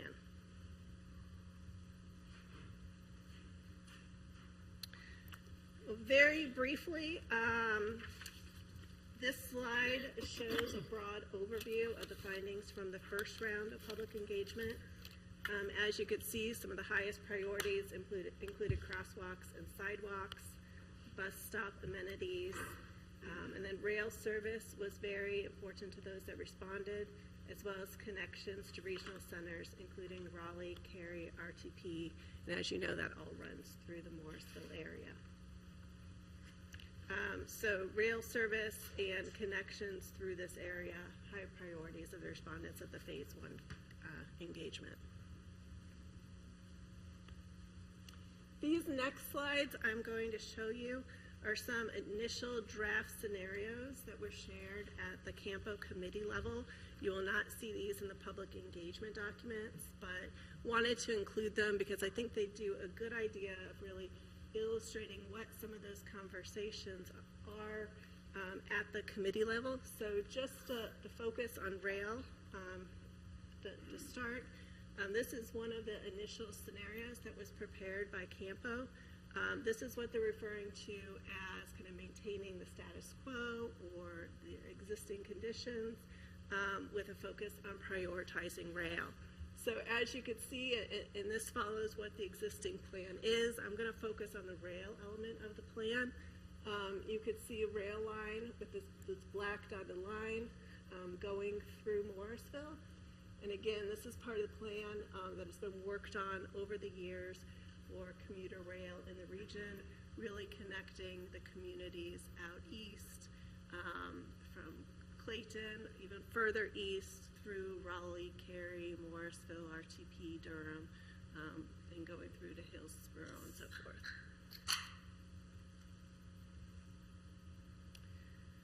This second scenario, there were two other scenarios that were prepared by Campo that were discussed by the committees. These, I think, show really depict the direction that the conversations are headed in. There were two maps. They were both almost identical, so for the purposes of our discussion, I only included the one. But these scenarios, as Campo refers to them, include prioritizing ridership or prioritizing connections. And essentially what you see here is a shift in the discussions away from rail and prioritizing bus and providing more funding for bus going forward. Specific to rail, you'll see the line that went through Morrisville is no longer there. I think when Caleb initially showed this to me, I had a little bit of a strong reaction to that. What is shown, however, reflects investment in the S line. So the S line again goes from Richmond to Wake Forest, Raleigh, and there's been some federal funding approved for that. And so really change in focus on rail away from the commuter rail that has been discussed for years, and a new focus on rail in terms of the S line. And terminology has changed from commuter rail to passenger rail, and that is really because we're not talking about commuter rail in its traditional sense. This is Amtrak. So that is why you are starting to hear the term passenger rail instead of commuter rail. But there's no train service to the airport. No. So this is not the final map that you're going to see, but I think it still depicts very well some of the discussions that are happening behind the scenes. The other thing with this is, and that you won't see in the public engagement materials, is that for years, Morrisville has been contemplated and planned to be the stop for the airport.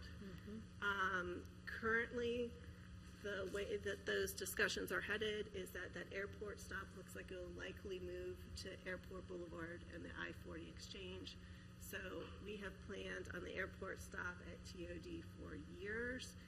Morrisville would still get a BRT stop, but it's looking highly unlikely that that will be the airport stop. So is this showing a stop in Apex for that S line? So what's going, for some additional background, so S-Line, the federal funding that was approved for the S-Line, it really goes from Wake Forest to Raleigh. But there is a TOD study being done that goes from Raleigh to Apex. And so again, this is one of the initial draft scenarios shared at the committee level. You will not see it in the public engagement documents. When I get to the public engagement documents, you are going to see something different. So I do want to make my way there. But overall, in conversations, you are seeing more investment in the S-Line, more investment in bus, and I do question what the future of rail in Morrisville is at the end of all this. I agree with that. Who is the ridership for this? The ridership going from Wake Forest to Apex. Who is that? Yeah. Well, it's from the out end. It's all going to Raleigh, so it's not Wake Forest to Apex. It's Apex to Raleigh, Wake Forest to Apex. Wake Forest to So, okay, what have we? I know you got a lot to. I want to jump to. Can I? Sorry. Yes. I'll Okay. get to questions at the end if I can. Yes. Because there's a little bit more of an evolution to it. Okay. But we're bringing this to you because we do anticipate that you're going to have some questions. So. Okay, so why is this happening is kind of the next question. What is influencing the plans? So the plans for rail are estimated at about $3 billion. So if you look at over a 10-year period, $1 billion being generated for the Wake Transit Plan. If this were approved wholly at the local level, that's 3 years to get to 30 years to get to the $3 billion, and then 30 years from now, that number is going to be a lot more than $3 billion anyways. So grant funding has always been assumed to be a part of this and necessary to implementing rail. Rail grant was applied for, it was denied. And a couple of things that we heard at the federal level was that there was insufficient population along the route to support rail, and we've talked about that with the TOD. We've talked about doing our part to make sure that we have the population there to support rail. The federal government also appears to be watching commuter patterns after COVID very closely, and it seems like more money is shifting to bus than rail. So in some ways, the plan that seems to be evolving is following the money, because you couple that with there was funding for the S line that was approved. So that's kind of some of the thought and reasoning behind some of this. With the commuter rail grant being denied, I don't think anyone questions that there's a need to pause and re-strategize. But this is just, we'll go on. There is still some rail planning going on. With the Wake Transit Plan update, you're going to see the term ready for rail in a number of locations. We're still asking some questions about what ready for rail means. But the intent seems to be that some money would still be set aside to help get ready for rail. What that money would go to is a little bit of a question mark. But again, a large majority of the funds going to bus, and then some money to get ready for rail. There's also the Strategic Regional Rail Infrastructure Investment Study that continues to be ongoing. That is anticipated to be complete later this year, and that might lend some insight into where that ready for rail funding might go in the future. I would remind the council that obviously the mayor's very involved in the Campo Executive Committee. We also do have a stakeholder group that plays a part in the Wake Transit Plan update. So the mayor's part of that. Tyson Strassenberg is part of that. And I think Stephanie Reed is one of our representatives on that committee as well. So show you another map that depicts rail. So this is different than the map that I previously had on the slide. This is the map that one of the maps that is now out for public input. And it does show a rail line going through Morrisville, and it does show a stop for Morrisville. So that is significant. There is a line back on the map showing rail in Morrisville. There's a dot back on the map showing a train station in Morrisville. That means that if the study or the plan gets approved as presented, that money could go towards rail in Morrisville. So that is great to see that there is a line back on the map showing that. But I want to make sure that the council understands some of the nuances and what's behind this. So again, that line does not depict commuter rail. That is Amtrak, that is passenger rail. So the frequency of that service is very different. If we were to get an Amtrak station, I'd be one of the first people to be jumping up and down. I'd be thrilled. I think it would be a great first step. But just want council to understand because Amtrak is very different than commuter rail. The other thing is that RTP has been working with Amtrak and NC Rail for some time. It does look like they are going to be getting an Amtrak station at the Miami and NC 54 intersection. So those discussions are ongoing. They have a lot of momentum. We do think that that is going to occur. But with that, we have been told by NC Rail that it would be highly unlikely for Morrisville to get a station so close to RTP station. So again, great to see the line back on the map, great to see the dot showing a station back on the map, but I think there's still a little bit of a question there about what that really means. Because those stations would be very close, and we are hearing concerns from NCDOT about that.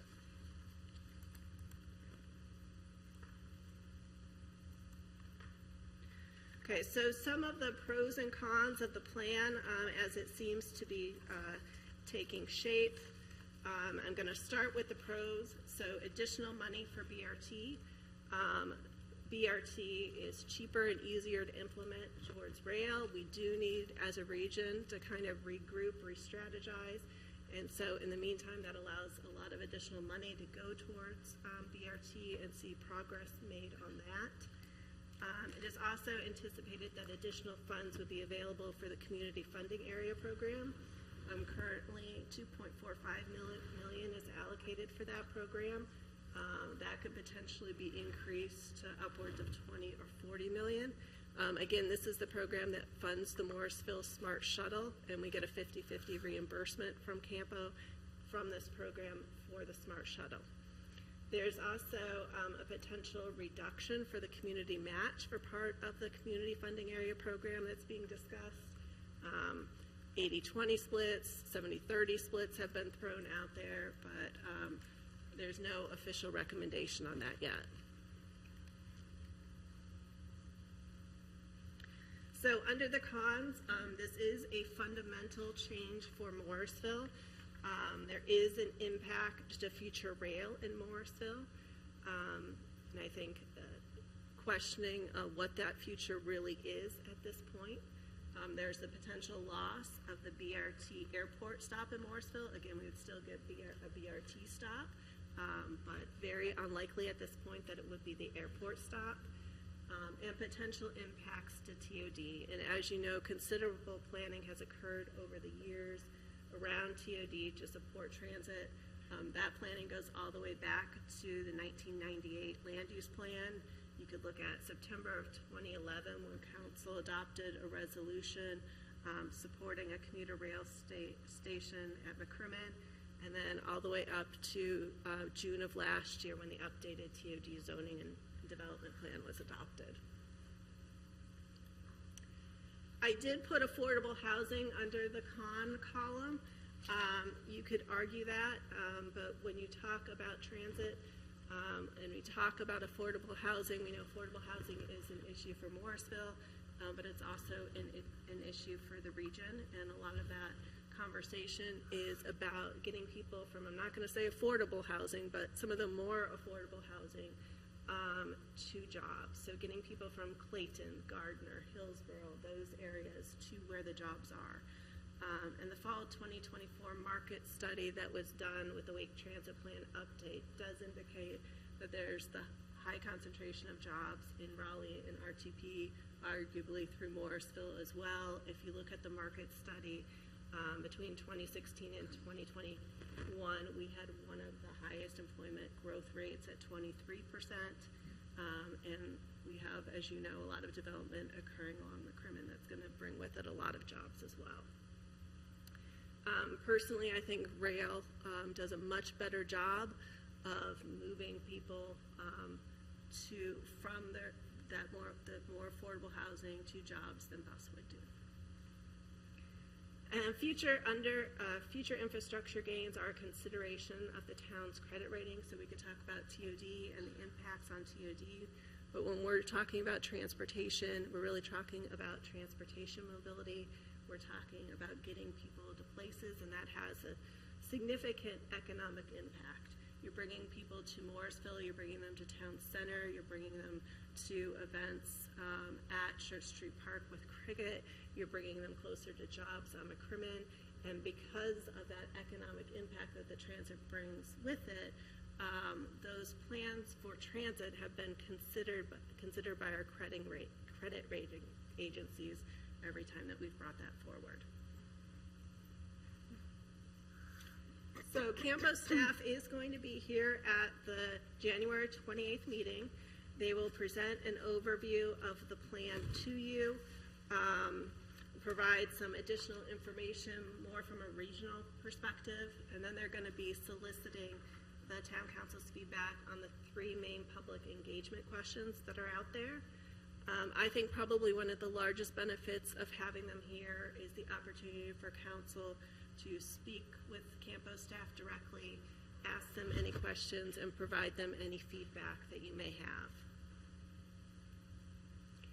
And then for tonight, we wanted to know what questions town council has about the status of the plan and the information presented. We'll do our best to answer those. What concerns, if any, council has about the direction the plans seem to be moving in. And then if town council believes it would be beneficial to offer any official comment to Campo as part of the phase 2 engagement. If you do believe that that's something that you'd like to do, we could start working on that. We could refine it and amend it after the January 28th meeting. While the public engagement period officially ends on January 31st, Campo has indicated that we could have a week from the January 28th meeting to finalize any official comment that we may have and get that to them. So with that, I will open it up to questions. I guess I'd say, being part of camp, I've sort of seen. I'm sorry, you were first. Go ahead. I think his has been up for a while. Was yours up from last time? A couple questions. So, for the RTP, working with, are they working with Campo or They're working with Amtrak? they're working with the NCDOT Rail Division, who really think of it as an owner-operator. That's probably the easiest way to think of it, as Amtrak is the operator. Has there been discussion on timing for that? Adding that train station at Miami and Chapel Hill? Do you have any idea of the timing? I don't have specific timing, but I think kind of loosely in conversation, it was assumed that it would. It's farther down the pipeline than our TOD or any of our plans are. Okay. I mean, my comment there is, although I'm highly disappointed that it appears we're moving away from commuter rail, I think a stop at Miami and Chapel Hill or NC 54 is nearly as good as a stop in Morrisville. I did have a question on, I'm just surprised that Raleigh-Durham area has worked on this for so long, and then the grant was denied because of population along that route. But how did Charlotte get their commuter rail? How did that occur? Did they pay for it themselves, or was it a federal grant? Federal money. Are you referring to their proposed commuter rail or their light rail? Yeah, their light rail. They have. So there were a couple of things. This is my transit nerd coming out. There were a couple of things at the time that made the cost more palatable. The state legislature at the time actually funded rail, and so. Yeah, sure. Thank you. Can everybody hear me? At the time, the General Assembly funded rail projects in the state, which subsequently ended shortly after the construction of the Blue Line in Charlotte, which, in my personal opinion, was a significant factor in the ultimate construction of that line. Okay, thank you. Mm-hmm.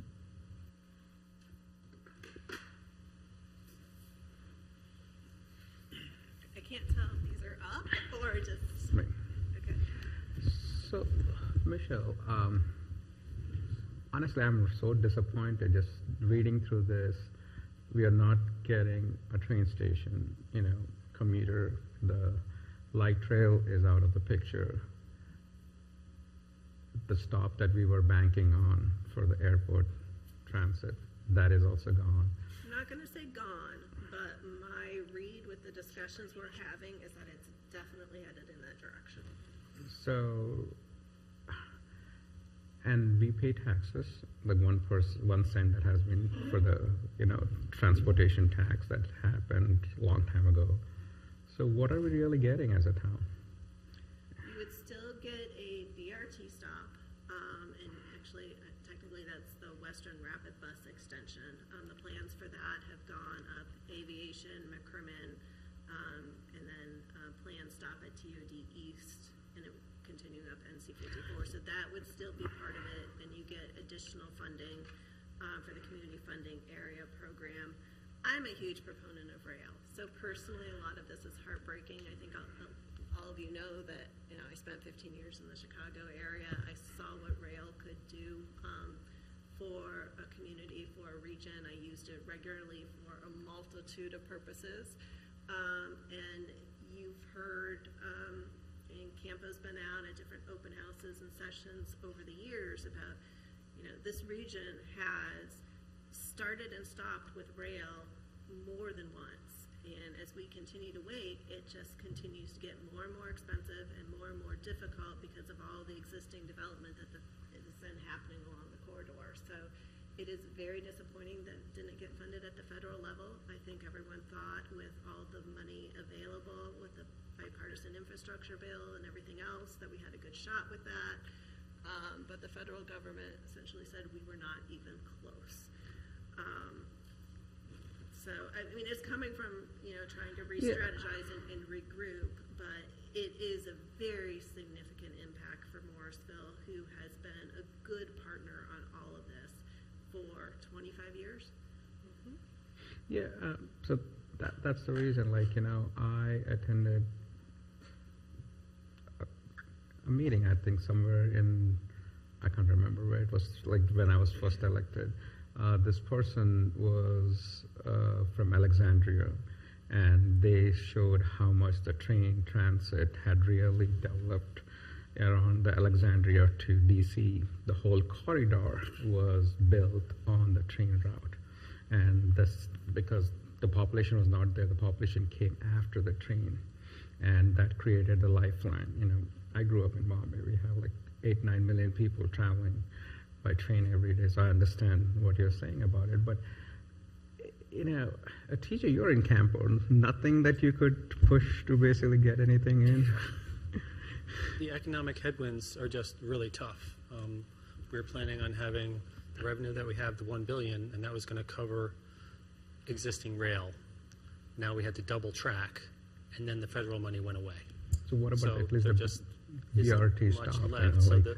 And it looks like RTP has been really aggressive about reaching out to NCDOT. We've been sort of staying within the Campo area and not working the back channels as much. So they got a head start on the Amtrak. So I think one thing that we can really concentrate on is trying to make sure that there's 2 stops. And we have to make a financial reason for that. It has to be viable, and it has to be add value. So if there's a stop at RTP, does the Morrisville stop add value? We're assuming that that's going to happen. So we have to show them that and show why it would be good, and how the fact that we're putting lots of people on the rail line. You were talking about the metro in DC. I mean, that goes in lots of directions, and the Ballston Metro. Everything's really built up there. We're way behind that, and I don't know if we're ever going to catch up. But we're willing to do that kind of work in our TOD, so we should hopefully justify at least the BRT in the short term. But the Ready for Rail idea is that there's little chunks of investments that we can do and maybe get some federal money for those. And then when they all get aggregated over years, we essentially have all the investment that we need. Instead of getting it in one big chunk and having one big project, we're doing lots of scattered projects that do grade separations, create stations. So it's going to be piecemeal because we didn't get the big federal funds. So there's small things that we can do, and staff is going to help us find what those are so that we're not left behind. Yeah, no, I totally hear what you're saying, but my main concern, even with the BRT stop, is it is not coming where really people are living, south of, what do you say, east, west of, 54 is where most of the population is. By going down, 54 and other areas, it's a long distance to just go to that place. And then where I thought at least the synergy will be around the TOD for the BRT station, now that is also gone. So which means a person who has to go to the aviation and 40 can go to airport no matter what. It's just walkable from there, to be honest. So it's not adding anything for us, so that's where I look it up. It's like a total failure for us. Because even the BRT stop, Michelle, it's not helpful for us at all. If it is coming on Davis Drive, then yes, we can talk about it. If it is not coming to within our population to make, that's the whole area is. It is not where the jobs are. It's where also where most of our population is, and they take person from A to B. It is not conducive. That's all. Well, I mean, just following up on what he just said, I mean, I just am very disappointed that, we don't have really, it doesn't seem to me like we, even though the mayor serves on Campo and he's done a good job explaining kind of the opportunities, I feel like we've been, kind of left out of those conversations, because a lot of our development plans over the years with TOD development, we were told we were going to get a train stop. A lot of our decisions were made on that.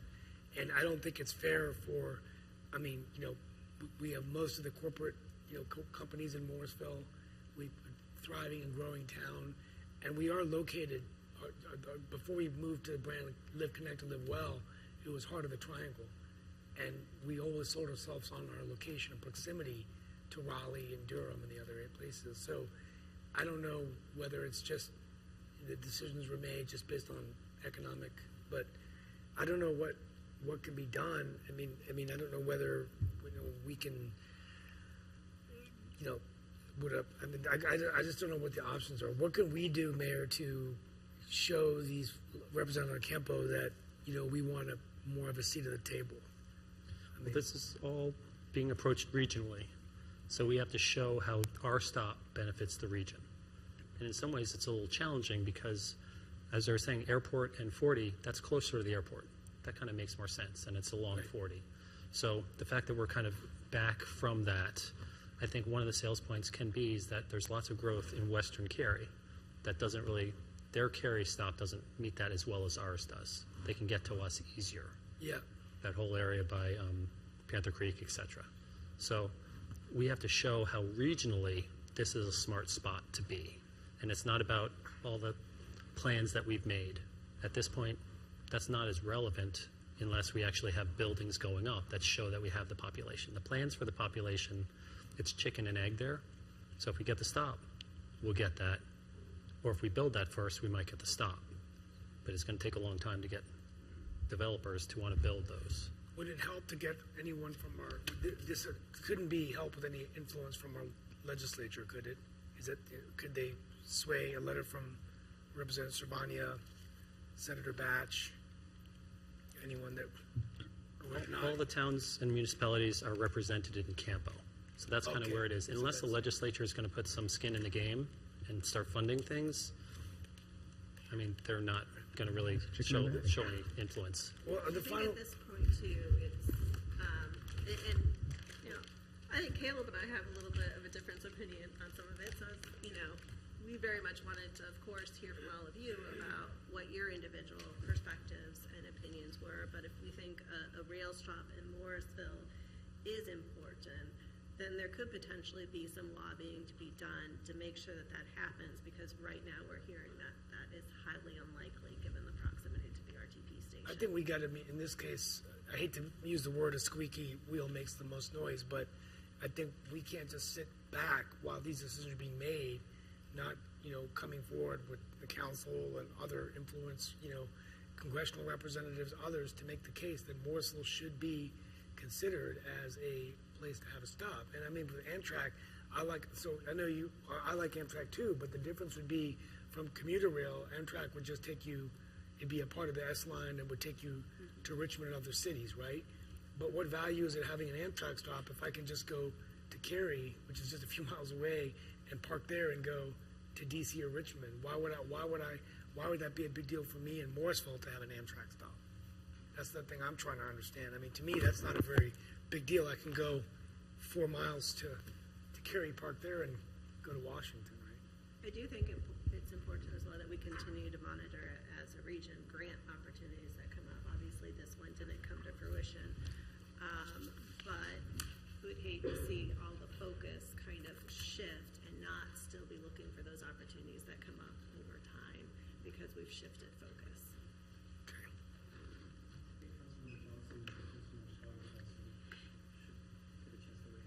So you were kind with your terminology, a fundamental shift. My initial conversation with Caleb was not so kind. not to him. The conversation in my head wasn't kind either. I was like, that is a very nice way of putting it for this conversation. And so I just need to unload because this is incredibly disappointing. This is decades of conversation. This is decades of work in this town and the surrounding community, quite frankly, on a whole different plan. And I think Satish or Mayor Pro Tem was the one that said, we all approved this. Big transit. Yeah, Bond. oh my gosh, yes, the transit tax. And we encourage, I did, and council at the time encouraged our residents to vote in favor of that, because we were going to benefit from that. So to say I'm disappointed is also an understatement, by the way. And so I guess I'm trying to wrap my hands, or my head, my mind, everything around when did this shift? This did not happen overnight. And to your point, why weren't we at the table? I don't. So when did this? This is a major shift. When did this happen? And weigh in as well, Caleb, but the Wake Plan-to-Tran update work really started spring, summer of last year. We do have a stakeholder group from Morrisville that has a seat at the table that's providing input. I think it was fall, maybe September, October timeframe when we saw those first initial draft scenarios that were being presented at the committee level, and that's when we really had the first kind of understanding of how significant this shift might be. But there is a reason that, those draft scenarios didn't show a line on a map with Merrill going through Morrisville, and now you have a public engagement plan that does at least show that. Yeah, I'd say to kind of to further that point that in terms of having a seat at the table, this is our opportunity to have that seat at the table. It hasn't passed us. We're in the midst of it right now. Okay, so then yes to, we want to have input, yes, we want a letter, yes to everything we need to do, because I am, I am incredibly disappointed, and I guess what I'm also trying to wrap my head around too is this whole fact that the S-line, the focus is there, and it may go through Apex, and yet there's this conversation about insufficient population.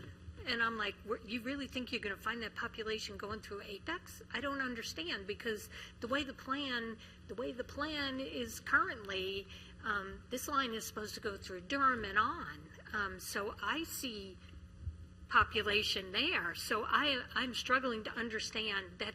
That makes absolutely no sense to me. And with commuter rail, and I'm sorry, I know I'm not. This is not directed at you two. This is directed at the universe, because I'm hoping it comes back and it comes back better. Durham has been one of the most challenging getting through Durham because of all of the existing development and finding a way to get another track through there. So that has been one of the most challenging parts of it, one of the most expensive parts of it. But completely understand your point. But the passenger rail would have been using the current rail line. I mean, that was a plan too. It was not. I understand that. Yes, very tight, and I understand the issues they had over the years and how that all kind of imploded. But I don't see this map solving any of those concerns, quite frankly. And I'm trying to. How is that being addressed at all these meetings? I will say, from more of a regional perspective, if you're any community but Morrisville and maybe Gardner, you probably think this is a good plan because you're getting more money for bus and you're still along that S line and active planning for rail is occurring. Now, part of what I am telling you is kind of my read of things from the committee meetings, from what Caleb has shared for me from our conversations with individual campus staff. So again, I think it's going to be very important for you to hear from them directly as well. But kind of my read of those discussions is that scenario map I showed you is really the direction we're headed in. I just want to clarify, not that I'm in favor of the S-line, but just to clarify what the S-line is and where it comes from. That funding is coming from the infrastructure bill.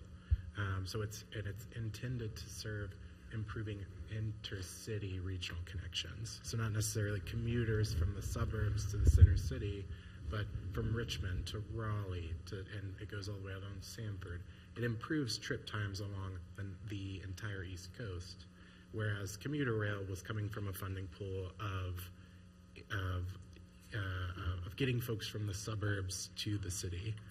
So I guess from what I'm hearing, it sounds like maybe it seems like the money's being taken from commuter rail and given to the S-line. They're totally different projects with different intentions behind it. Thank you for that clarification. I still don't understand why the S-line, and that's only funded to Raleigh, right? That's not funded beyond Raleigh now. So, I don't. But well, anyhow, thank you for that clarification. Yeah, absolutely. Not that that helps me. but- Councilmember Scroggins Johnson. Hi, everyone. How are you doing tonight? Gotta be somewhere else. According to the 2020 census, Wake County is larger than Mecklenburg. Mecklenburg has a light rail system. I know we're late to the party, but I think our population does warrant a light rail system. We have different population intensities. We're not consistent throughout the county, but just like in the Field of Dreams, if you build it, they will come. And so to say that our population doesn't meet the minimum criteria, I think the initials are BS. I understand that we're in a different economic paradigm right now.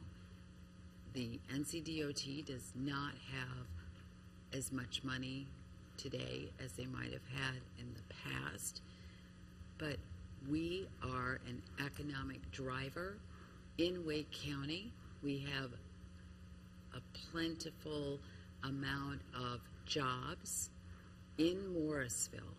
We're adjacent to RTP. We should have a stop in Morrisville and RTP. There's so many people employed in this very small area, it warrants having 2 stops. We have the density. We do have the economic drivers. Now that we have an economic development area of the town, I think this is where we need to engage economic development as well as transportation, because these 2 elements are critical for the continued growth and prosperity of the town. We right now, with this change of plan, are a donor town to Wake County. We're donating our transportation tax dollars to other communities and not getting the same return on our dollars. I don't like that position. I think we have been a donor town to Wake County's hotel motel tax because we're the ones generating the revenue, but yet we receive small amounts of the grants where other communities are getting larger ones. We need to be more aggressive, we need to be more clear, and we need to resonate about why Morrisville needs to have the resources to continue to be a leader in the county. So this setback is significant, it's discriminatory, and it's going to affect our credit rating. I mean, it is very serious, and we need to strategize on what is good facing these circumstances. And the 28th is a very critical meeting, like you mentioned, but it needs to be a very strongly worded, clear letter. And TJ, I know you sit on Campo, and it's very complex, but you need to have a louder voice. You need to kind of get those folks a little bit clearer on why we're the best town in the county. And I know there's a lot of good leadership on there, and everybody is working very hard. But I'm from Morrisville, and I want to brag about Morrisville as much as I can. And I also want to protect the investment that we've made with the town. So we not only have to be concerned and worried, but we need to strategize about how we can be more successful than we have so far. So those are my thoughts. I'm coming out fighting, if you will, but I don't want to sit on this and say, oh, we tried, unless we try hard. So thank you. So that'll be about data. That's what's going to drive Campo and decision makers. So the data about the employment, about the density, the potential density of the TOD, all that data is what we need to push back. And I think actively reaching out to RTP, Steve Levitan, and try to team with them. And so it's both together, working together to create like a barbell there that's going to serve the community in different ways. They can maybe have the airport stop. We'll have everybody coming from the west, whatever it takes to make those synergize, because it sounds like that one's happening. So how do we show that we add value for the region? I love Morrisville. I'm a loud voice for Morrisville. In that room, I'm also a regional, and staff has helped me to do that on a number of different issues within the Campo community. Vivian Jones from Wake Forest, she's placed me on a committee. So Morrisville has a seat at that table, and we are well respected in that space, and they will listen. All the mayors listen to each other, and we are working regionally, but we want to make sure that everyone has a fair shake and that we all benefit. So the Wake County Transit Plan, Mark Stolman was one of the co-chairs of that. So we are seen as being a leader in transit. We're recognized as that, so we just need to keep that seat at the table and try to retain the stops that were in the original plans, that the economic and all the different factors have been kind of shifting away from us. And that's just structurally the way it is. Being really close to Cary, who has a strong stop already, that's not necessarily a positive for us for the reasons that Councilmember Rouse said. Why would we need another stop if that one's so close? Well, there's no parking over there either. So there's reasons and ways to make us more valuable for the region. Saying that it's good for Morrisville does not do much in that space. So how we add value to the region is the way forward for us. And it'll benefit us too, because we are a good part of the region. We're one of the economic drivers.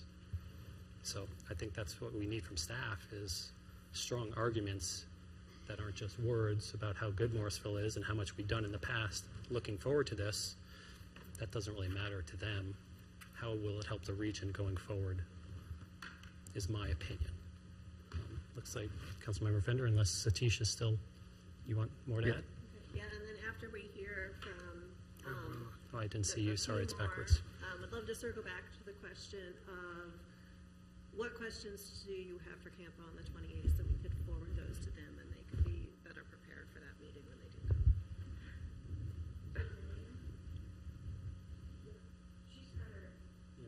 Hasn't spoken. Could you explain to me what exactly is involved in having a BRT stop? I know we've talked about it extensively, but I feel like I don't. I mean, I know that it's not just a bus stop, but is it some type of bus terminal? What is it exactly? Sure. So bus rapid transit is, generally speaking, buses that run in dedicated lanes. So they would have the right of way in that lane. In terms of their stations, they're more fluffy than a bus stop. So you might have level boarding pads, you might have real-time signage, or a overhang of your boarding for the rain. So it's got more amenities, and it's kind of beefed up far more than a traditional bus stop. I also want to point out that the TOD, although the TOD is clearly the most important stop we're talking about today, the BRT line through town may also have other stops as well along its route. I'm thinking Park West Village and others, along NC 54. Are these stops that we would have to create dedicated lanes on our existing roads for, or how does that work exactly? So there's a couple ways. Part of the benefit of BRT, as Michelle had mentioned, is that it's easier to implement. So you could run, dedicated lanes for as long as you can, and then work in mixed traffic until you can get back to those lanes. It's not clear at this point, or I am not familiar with where those dedicated lanes occur throughout our corridor. I know that we will have many dedicated lanes. I also know that the town's comprehensive transportation plan, pretty much every thoroughfare through the comprehensive transportation plan identifies wide medians to incorporate future BRT lanes as well. So on the town side, we're preparing pretty much every major corridor for the potential for dedicated bus lanes. I am not convinced that BRT justifies the transit-oriented development that we're planning. I would need to really understand what are we exactly building that transit-oriented. It was around a rail station that is now possibly maybe not coming. And I think that,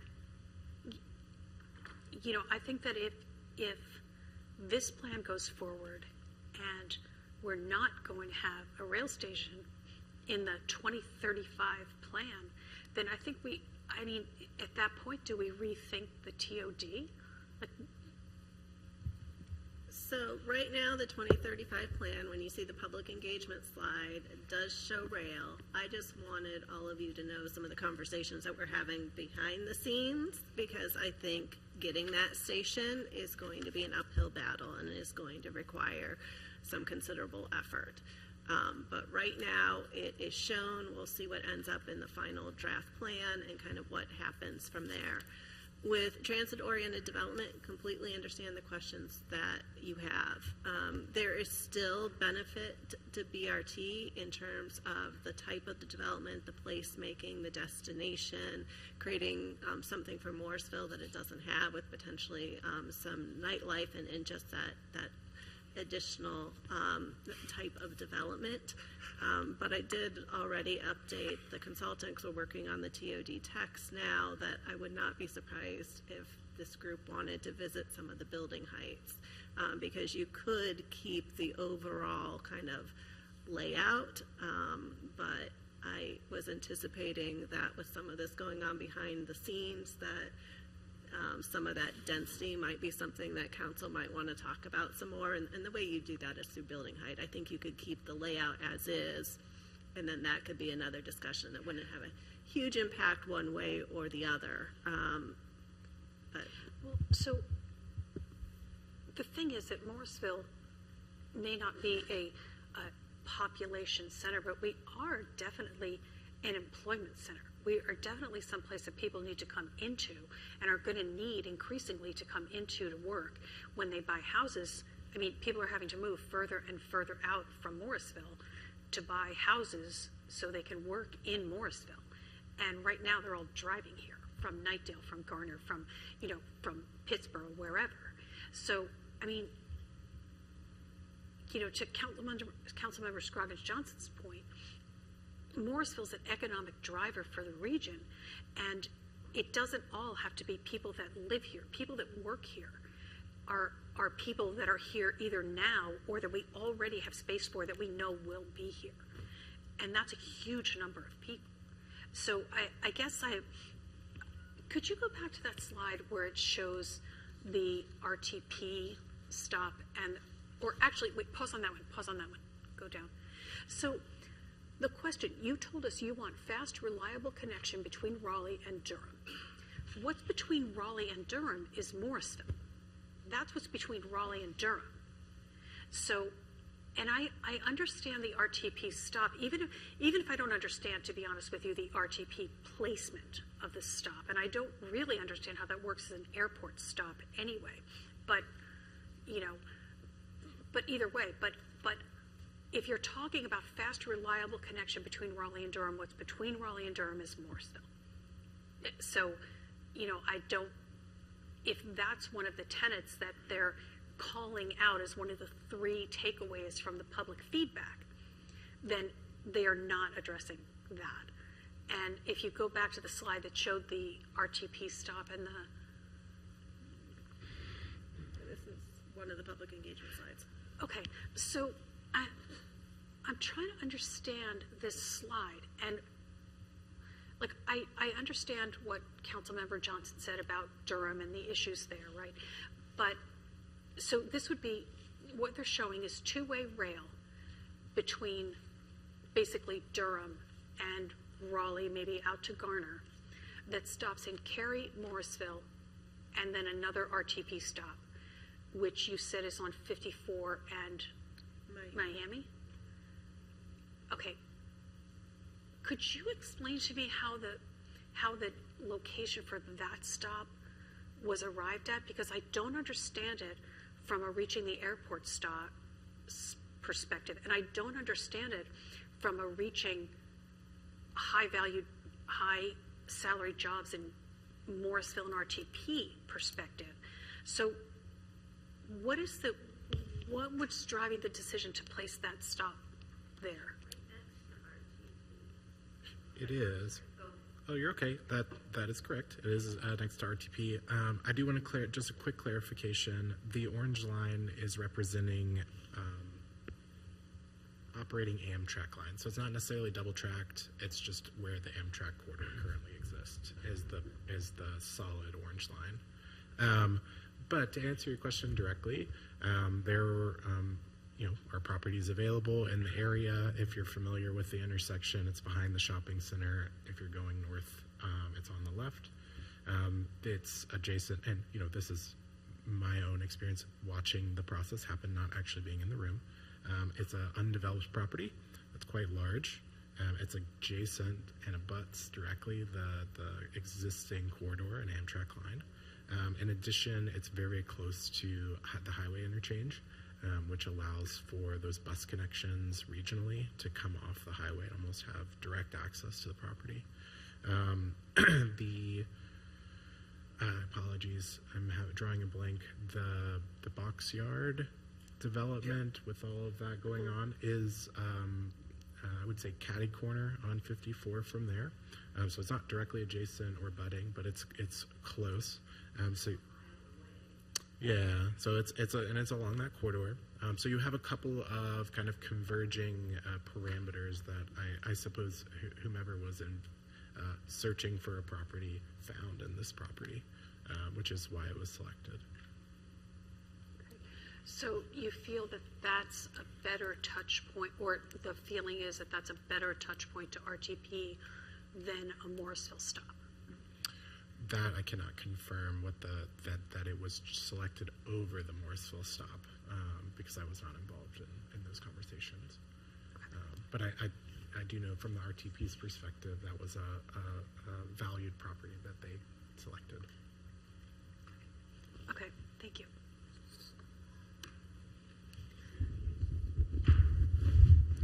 Then I want to be mindful of time. And one last point. Yeah. My question is data.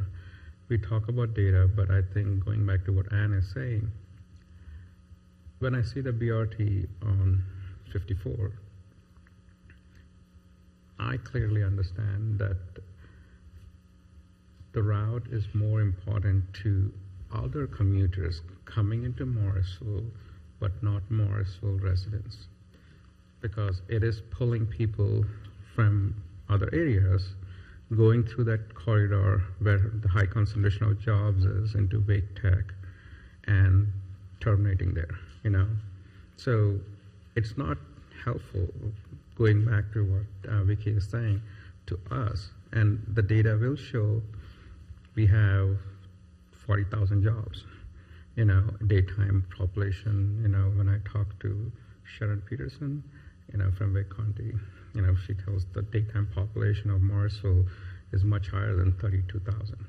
So it's basically pulling, and economically for them and the data, it shows that is what it is. And my other question I have is, we are so close to the airport. If they are doing it by having a loop or something as a courtesy or whatever it is only helps to get more people into it and add us to a bigger network.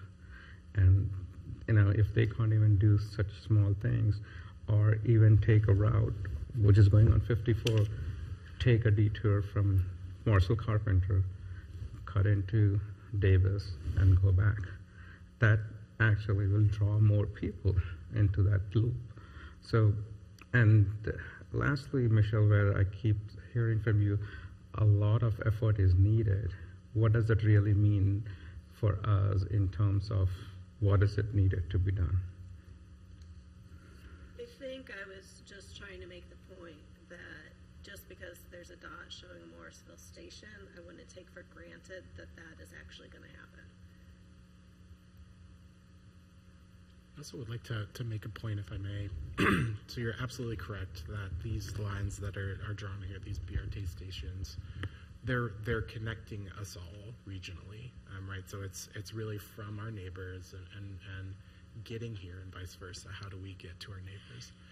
But one thing that, on my side, looking at the community funding area program, dramatically expanding its reach, and also additionally the changing of the match requirements. Those are things that we as a local transit service can my hope is to better connect our residents to those regional services through our local transit service and through the community funding area program. So in terms of just wanting to highlight that as well as I guess a trade-off, right, is that there would be significantly more resources available for the town to pull from to invest in local transit services that could connect our community to these BRT services, to whatever rail investment is being done and the like. And my last... Oh, is it not working? Oh, I'm sorry. Should I double? Okay. I was just suggesting that the significant increase in CFA funding could, in collaboration with our transit study and the outcomes of it, could help us better connect our residents with these regional services that are connecting across communities. So that's just one kind of thing I wanted to highlight from the trade-offs, that in terms of community funding area, it's growing dramatically.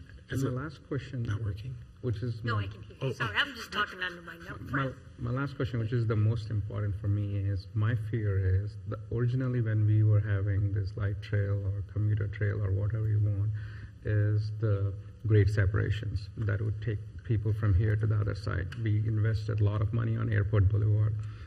We are hoping that the McCrimmon corridor will be done.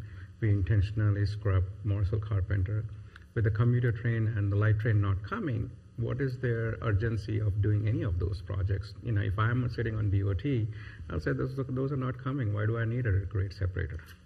Right? As simple as that. If I had to look at the business proposition, I would not even put one. So that's my fear. That would be coming around because the priority was because of the trains there. From initially I was told it will be like 10 to 11 trains in the morning, and going up and down is not conducive, and that's the reason you're having all this grade separation. And we've invested close to $4 million on Airport Boulevard, or more than that, with an anticipation we'll be getting. All those projects I don't think will happen anymore because there's no train coming through. And that's, I think that's where Campo has tried to include the Ready for Rail funding, which staff have been very supportive of. Put as much toward that as possible to facilitate those sort of projects.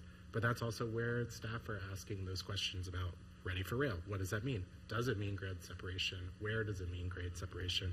What are the parameters of grade separation? And I think that's an excellent point to make. That's all.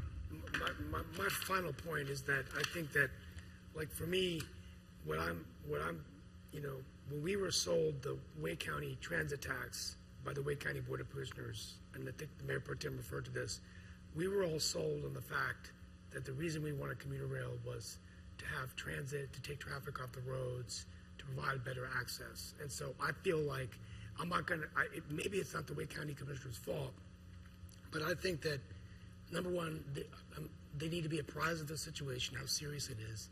And I think that I feel like the commissioners we can work, we have great relations with Wake County commissioners. We need to go to whoever the new chair is and the commissioners and say that Morrisville, not Morrisville, the region would benefit from having commuter rail. It's simply not right. I was here when Secretary Buttigieg came for the S line. I went and just heard him speak. It's exciting and it's great because it's ARP, ARP money, and it's taking us to different cities. But it's doing absolutely nothing to address the biggest concern we hear from residents in Morrisville, Cary, around the region about traffic.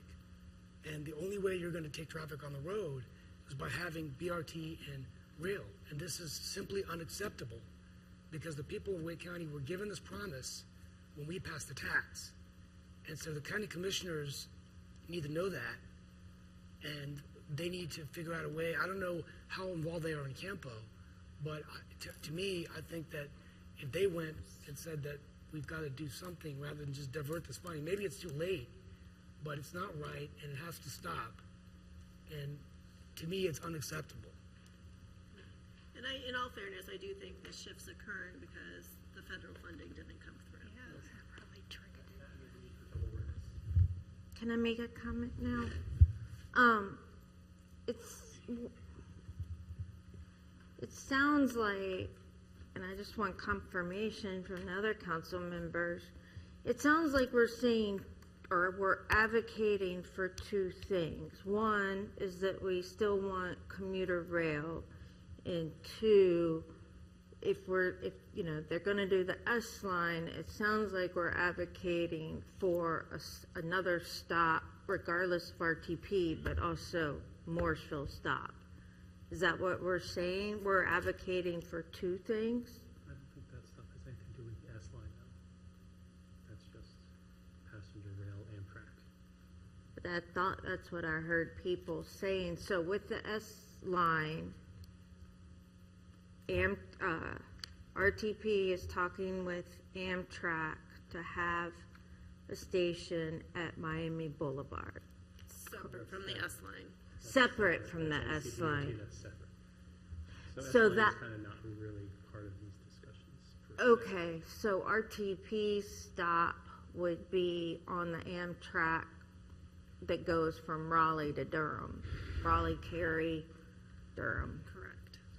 And so we're advocating, okay, so either way, it still sounds like we're advocating for two things. We still want the commuter rail, and we want that stop along the Amtrak line between Raleigh and Durham. So are you saying that that's kind of passenger rail? Yeah. Is that the two different things you're talking about? Because commuter rail is kind of more back burner. That's more ready for rail. The passenger rail is the short term, try to get something done in addition to Right. BRT. Right, that's what I'm hearing from you guys. I'm just confirming or trying to summarize that council's advocating for two things. That we're still wanting to press hard for commuter rail, and then two, we want that stop, that Amtrak stop at Morrisville. So I think those are two different things. Right. And I'd make this distinction. So commuter rail is different from Amtrak. So Amtrak and passenger rail, those two terms are being used interchangeably. And commuter rail is additional track, much more frequency, and the plan as it is taking shape is moving away from commuter rail because of the lack of federal funding. Yeah, and saying, I let's take a understand all short-term that. approach of Amtrak instead. I understand all of that. I'm just trying to clarify with the rest of the council that we're advocating for two things. Commuter rail and a stop along the passenger rail, which is Amtrak. But there's also bus rapid transit. Yeah. And that is what I think is more of a short-term, immediate kind of implementation. I want, like you said, commuter rail, because I think our roads are not going to make it. We just have so many people coming into Wake County, and this traffic is bad now. I can't even imagine. Even adding bus rapid transit, we're still going to have, I do not want to say the A word, Atlanta, but we're going to have a very bad environment with the roads. So we do need commuter rail. But if we had more bus rapid transit stops in Morrisville, that could help temporarily alleviate some things, including the airport. I just don't understand why they don't think the airport is a viable location for Morrisville. We're on the runway, people. We hear the planes, that kind of thing. So, yeah, and I know we do need to move up. That clearly we're not happy. It's the message. We're not happy, and we want to fight for some kind of station in Morrisville. So I think what Michelle is trying to say, there is a distinction between commuter rail and passenger rail. I think what we want is passenger rail. Commuter rail, that's yeah. I'm so sad about that too. But I think that's where we need additional rail lines, and so it's this passenger rail and this idea of having a station in Morrisville and a station in RTP. But I agree. I just looked at Google Maps. I don't. Why would you? The RTP station does not look like a quick route to get to the airport. Truly, the location in Morrisville looks like a better route, but I don't, anyhow. That stop is Airport Boulevard and I-40. That's where that stop is proposed to be relocated to. Oh, okay. You did say that early on. You did say that. Okay, thank you. Anyhow, doesn't matter. It's still fighting for a rail station, whatever you call it, in Morrisville. I'm not sure we want to partner with RTP because that clearly sounds like that's competition. So that gives me heartburn. And I'm with Ann, and you said it, Michelle. We're probably going to want to revisit TOD, and I would 100% agree with that. Personally, I was in favor of what we were doing there because it was going to be a rail station that was going to help with commuter traffic or passenger traffic or whatever you want to call it, whatever the terminology of the day is. And so if that's gone, that gives me great heartburn. That gives me great heart, and clearly you're in tune to that. So, and then just the last thing I want to say is, I really appreciate your comments, Caleb, about trying to find the happy silver lining on the trade-offs. I agree with you, but that might be the if and when we don't get what we want and we have to go to that. But I find that unacceptable, quite frankly. It'd be fabulous to have the extra money to do things to help folks get around in Morrisville, but to think that to help them get around and then them connect with some other system that's going to, it's just not going to happen. So I think we fight for what we can fight for. So, anyhow, that's just my 2 cents, 5 cents.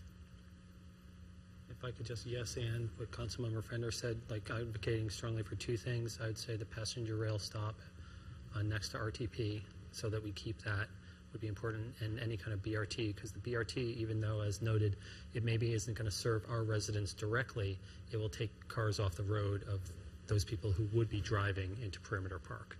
We need to remind everyone Perimeter Park is the largest concentration of Class A office space in the Triangle, and that is the reason that the TOD should happen, insofar as that's where you want to be able to get those people there, those economic drivers there, and the TOD is the best place to get those people to that space, and then we can shuttle them over to Perimeter Park or something like that. TOD itself will be its own little economic driver when it has the density that we're going to create. Ask them to look at Ballston, Crystal City, up in the DC metro area.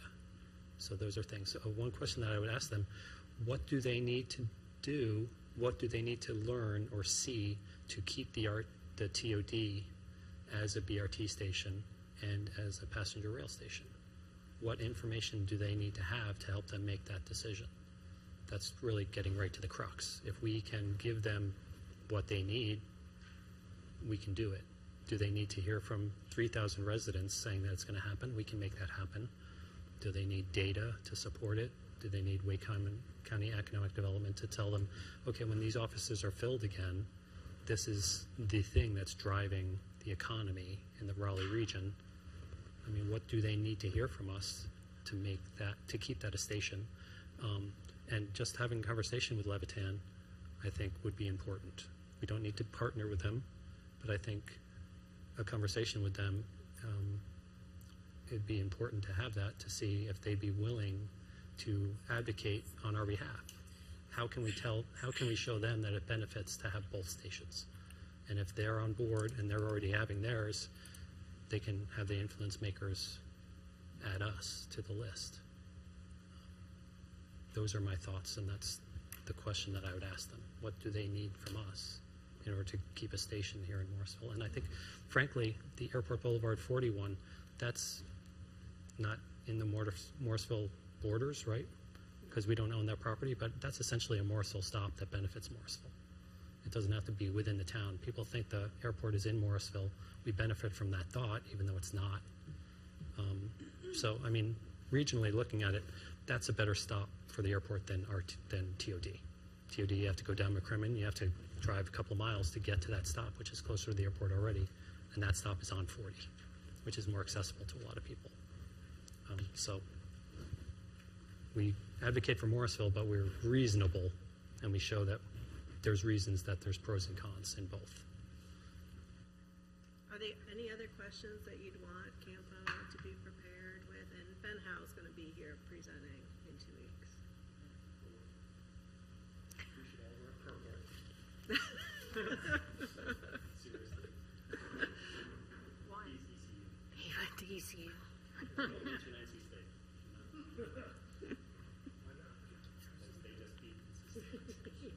Yeah, that was so true. Okay. We beat that one up. Okay. If there's not anything else.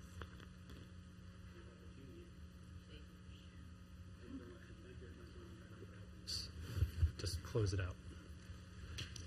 We're scheduled for a 5-minute break as we move up top. Does anyone need more than that to? Why don't we take a 10-minute break, and we'll come back up there at 9:07, please. Say 5 and then take 10. Because you can say 10 and we'll take 15. Thank you.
Welcome back. Our last work session this evening. Actually, we will now move on to action items and invite Planning Manager Brittany Johnson.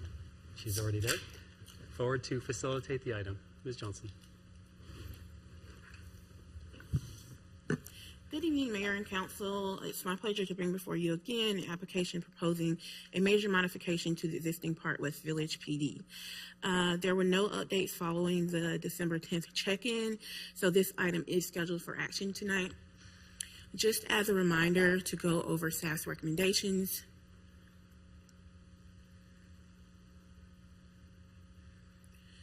Regarding staff recommendations, this item is recommended for approval based on the following reasons. One, the requested PD modification is consistent with the future land use plan.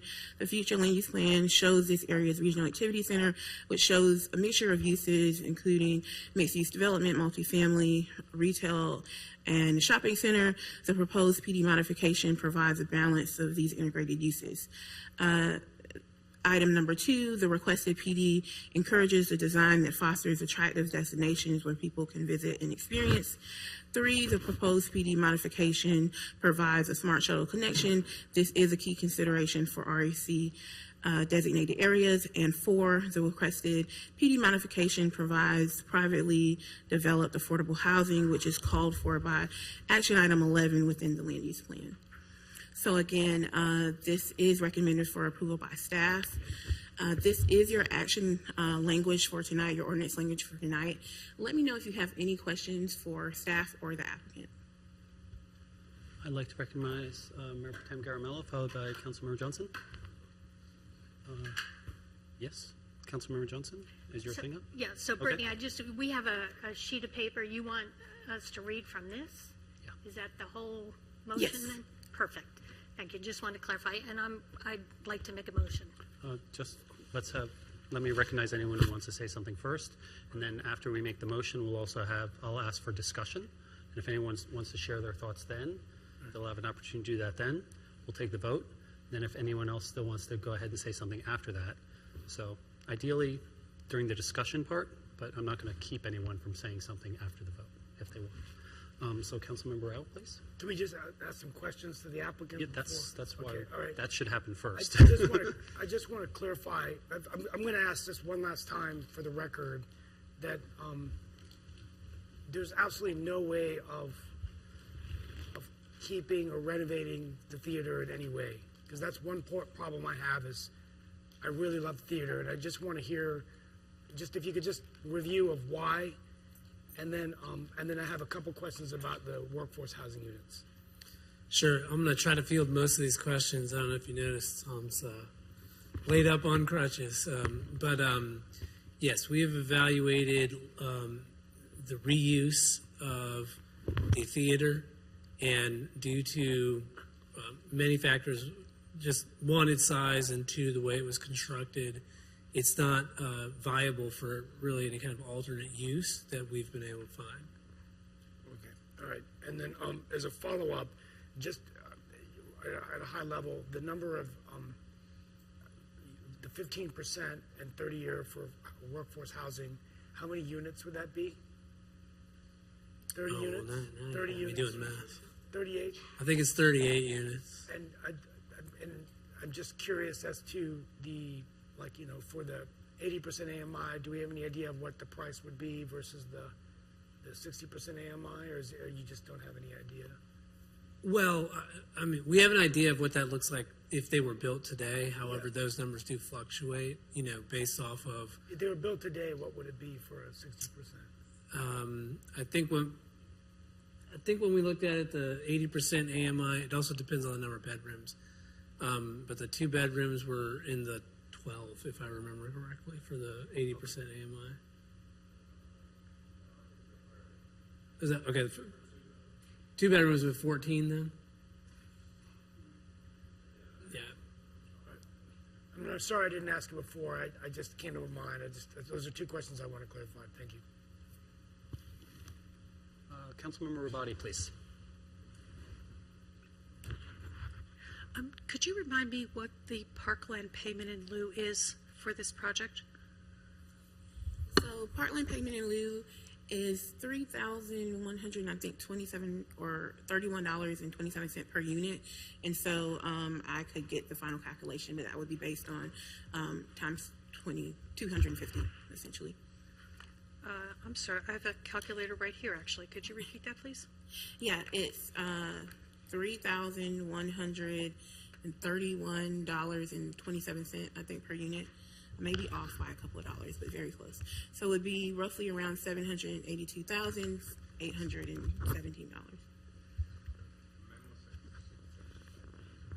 $675,000. Okay, thank you. I just couldn't remember the number. Okay, thank you very much. Okay. Seeing nothing else, I would entertain a motion. I'd like to recognize Councilmember Johnson. Thank you. Okay, so I'll read from this, Brittany, and if I mess up, you just let me know. So I find the proposed zoning amendment map to be consistent with the town of Morrisville's comprehensive plan and in the public interest for the following reasons. A, the requested PD modification is consistent with the future land use plan. The future land use plan map shows this area as regional activity center, which lists preferred uses including office, retail, shopping centers, restaurants, lodging, and hospitality, mixed-use development, and multifamily residential. The proposed PD modification provides a balanced and integrated mix of these uses within the MUPD. B, the requested PD modification encourages a design that fosters attractive destinations where people visit for an experience, a key consideration for RAC designated areas in the future land use plan.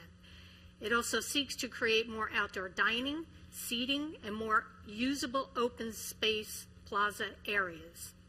C, the proposed CD modification provides a smart shuttle connection integral to the site, a key consideration for RAC designated areas in the future land use plan.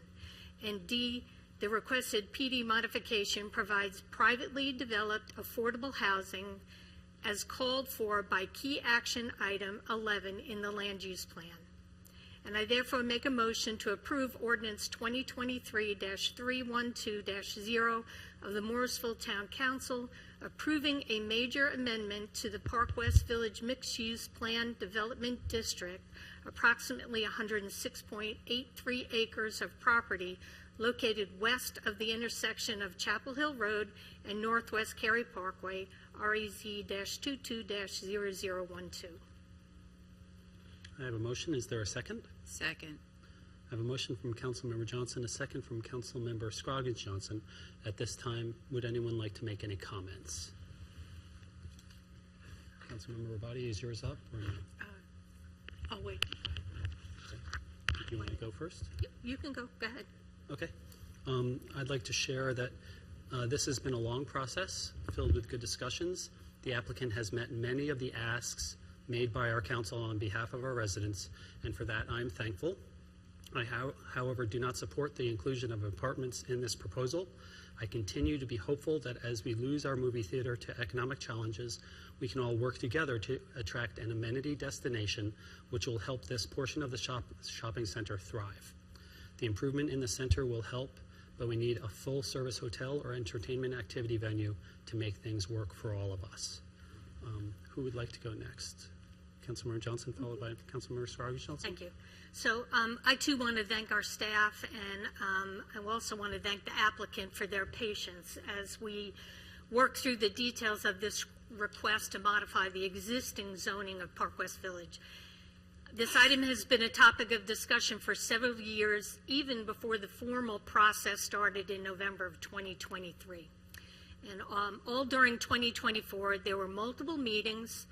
An impact study was performed. Council was able to hear input from our new economic development director. And more importantly, and this is important, changes were made to that original plan. Several changes have been important to me as we work through this process. They included the reduction in the number of multifamily units, the commitment to more experiential uses in the multi-use space versus a movie theater that is closing due to declining attendance. inclusion of sustainable options like solar energy and cool roof materials, and the addition of public meeting space. One of the most significant changes for me is related to affordable housing. Morrisville has a goal of increasing the number of affordable housing units in our town. The applicant has committed to helping our community reach this goal by making affordable housing units available at both the 80% and the 60% average medium income. This request to modify the existing zoning of Park West Village is another example of the redevelopment opportunities that are becoming more common in Morrisville and surrounding communities. Our community has changed in the last 15 years since Park West Village was developed. The way we shop, the entertainment we seek, all have changed. We are a different community than we were 15 plus years ago. Certainly, we are a different community in just the last 4+ years due to the effects of the pandemic. I understand the need to adapt to the needs of our residents and to our business community. We are and always will be an evolving community. In weighing the merits of requests, as is human nature, we often spend most of our time and efforts evaluating the ramifications of a yes vote. And while this is critically important, I don't deny that, critically important, so is weighing the ramifications of a no vote. Denying a request that has, in many cases, equally important consequences that must be evaluated. This has also weighed on me in my decision-making process. What I personally want versus what is in the best interest of our residents and our community on many levels versus what is practical to help Park West Village be a successful development, all while always weighing the needs of our residents has been a very heavy task. A successful, thriving development versus a boarded up movie theater and unoccupied buildings is not what is in the best interest of Morrisville for the short term or the long term. The impact study white paper submitted by Kimley Horn gave great examples of other communities, some right here in the Triangle, that have faced similar situations. The examples showed the real-life ramifications of a yes and the real-life ramifications of a no vote, and the power of a community who embraces resiliency. Having said all this, I realize each of us approaches our decision-making differently. How could we not? We are all very different people and bring different life experiences, skills, so much diversity to our role as a Morrisville elected official. Our diversity of thought is our strength. My guess is that each council member's rationality behind their final decision on this item before us will be different. I don't want to take any more time because I've taken a lot of time, but I hope I have shared or at least given a glimpse at how I have weighed this decision and tried to balance the competing goals and values that are at play. Thank you. Thank you. Councilmember Scroggins Johnson, followed by Councilmember Rao, please. Thank you. This particular item has been a very difficult challenge for me, as I believe the theater has been a cornerstone of Park West Village as far as community involvement. I remember when they had started up entertainment and there was holiday light shows and there was a large attendance during their music shows and vibrancy and liveliness. And after some time had passed, we had the pandemic, and the behaviors and the patterns of community engagement have changed. And I agree with Councilmember Johnson. The definition of resiliency is the ability to adapt to that change. The theater industry is not thriving across the United States. There are multiple examples of theaters just closing or closing locations, and we are not unique to that economic pressure. The challenge for all of us was to reimagine what that area would look like or be like, to revitalize, to re-engage, to re-excite the community about that area and about the entire complex. And I think that we're to a point that we can say we've done a really good job at listening to each other and also looking at the community's needs as well. Specifically, the corridor that they've reimagined is not just removing a theater, it's actually thinking about how one enters the space from the middle of the development and experiencing different kinds of activities that you can do and kind of approaching that area from afar. So it's going to be not just that area of the development, but it's going to be a longer, expansive area that will allow for more engagement over a broader area of that center. Also, there is some significant shift in being inclusive in that we have a condition where we are going to get a minimum of 10% of these new residential units shall be set at a rent that is affordable for the individual families at 80% of the AMI in the Raleigh area, and then an additional 5% of those units for one bedrooms will be affordable to individuals that are at the 60% AMI. It's important that people understand that 60% AMI workforce housing does not exist in our current environment. This is really a new opportunity to diversify and to broaden our program and our I guess you would say inventory of affordable units. And most importantly, this condition is set for a period of 30 years. 30 years, not 5, not 10, not 20, but 30. And I think that demonstrates an investment and commitment to this workforce housing. And then also not mentioned yet is the fact that there is additional consideration for a stop for the Morrisville shuttle or a transit stop, because as people need to reduce costs, they also need transportation. So having a shuttle stop or access to buses or other transportation needs are available, we can further reduce the cost it is to live in Morrisville. So I appreciate the applicant's consideration for that. Thank you. Thank you. Councilmember Rao, followed by Councilmember Rabati, please. Well, I want to thank the staff and the applicant for all of their work. And I got to be honest with the council and even the staff and the public. I mean, I was really leaning towards still voting no, because like the mayor, I was really concerned about the apartments. I'm really going to miss the theater.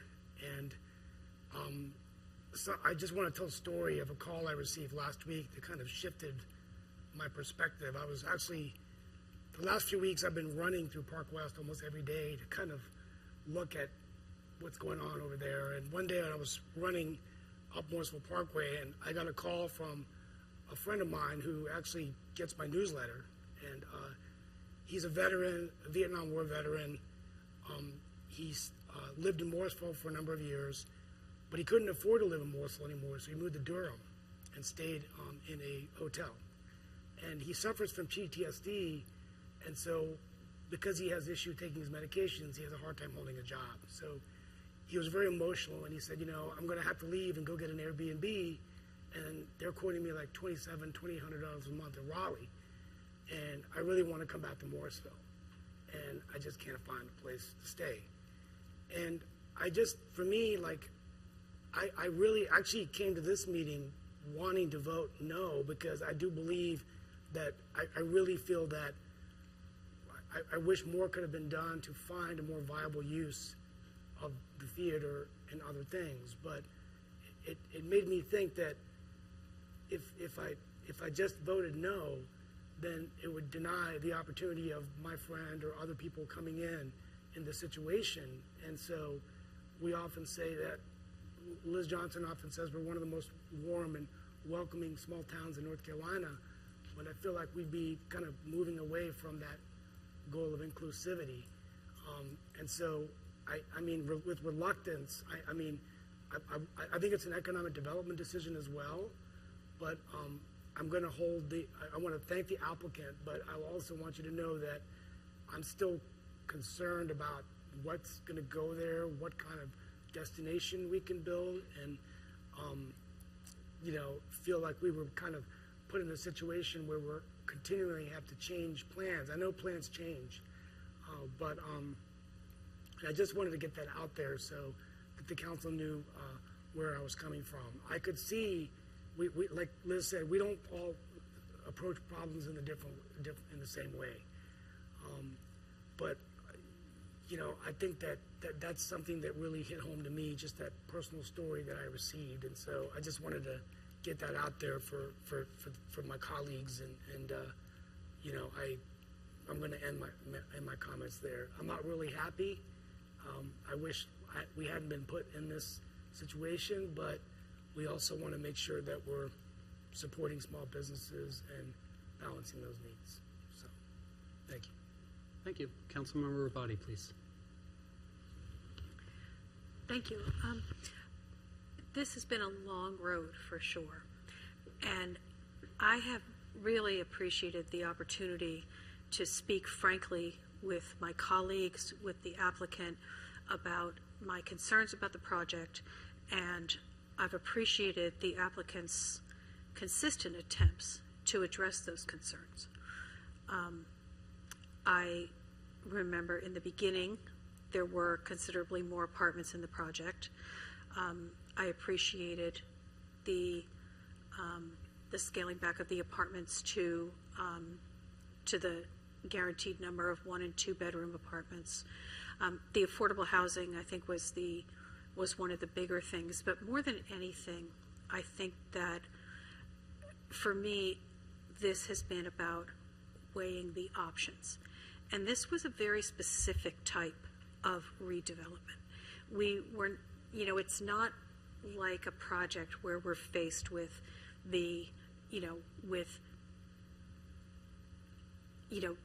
some different type of development or apartments.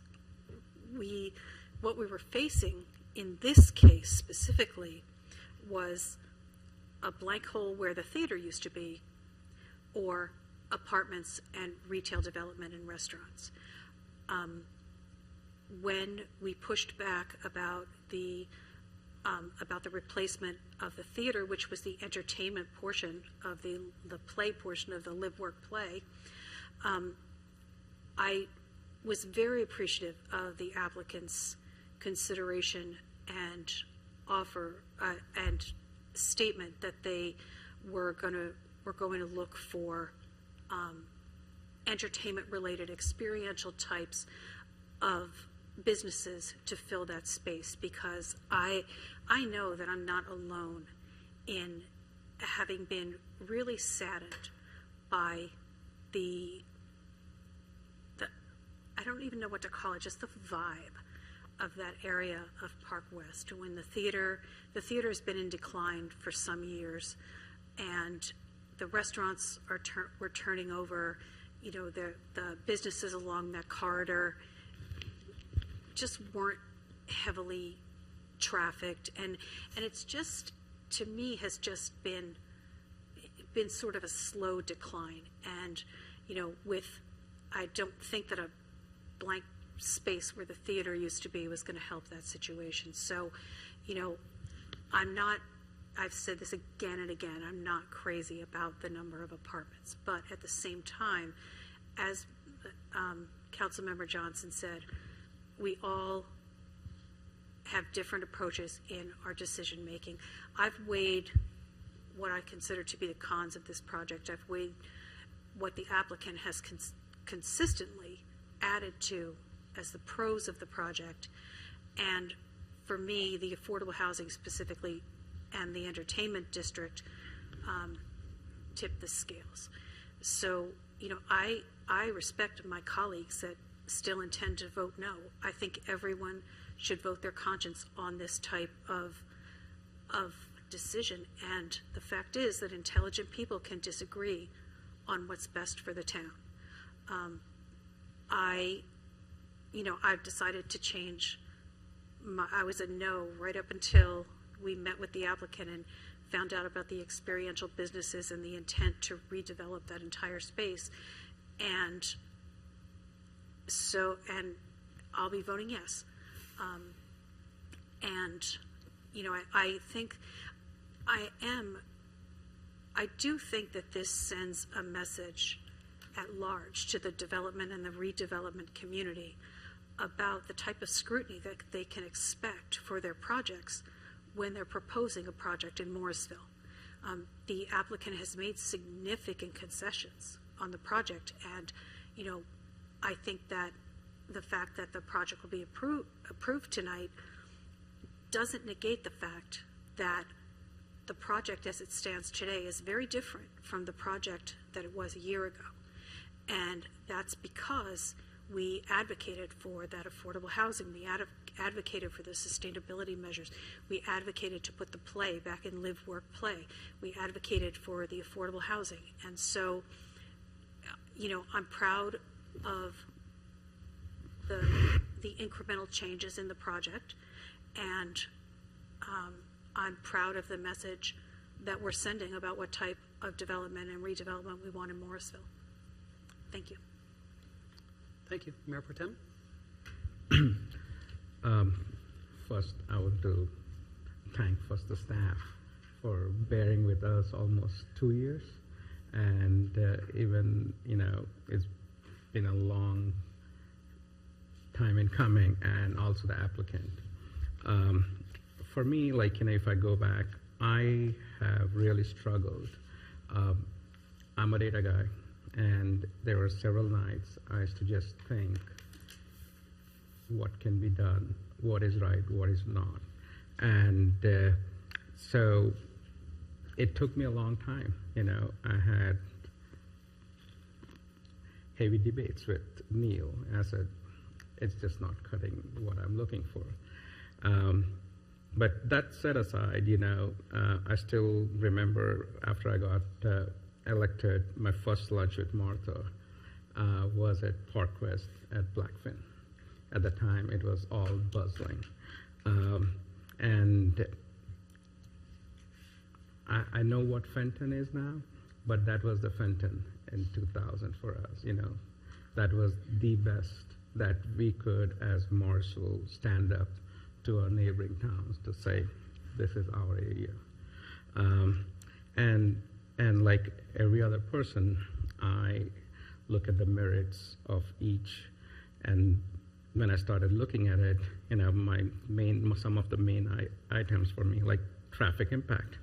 We had Kimley Horn confirm that it has a lower traffic impact compared to the full-blown capacity of the movie theater. School enrollment, thanks to the number of single and double room, that minimizes the impact of the schools, and the people that go to schools on that side is still not capped. Affordable housing, 38 units over 30 years, and to what Vicky is saying, I had done my math. It is 13,220 months of affordable housing that we are giving to the people who deserve. And I did one more math too, based from the memo. If town had to basically subsidize that, it's approximately $275,000 every year to that, which the developer is taking and doing it. And the other main criteria for me was revitalization and the small business growth. the whole area, like Anne was saying, when you pass through it, it looks dead. And I just can't see that going down.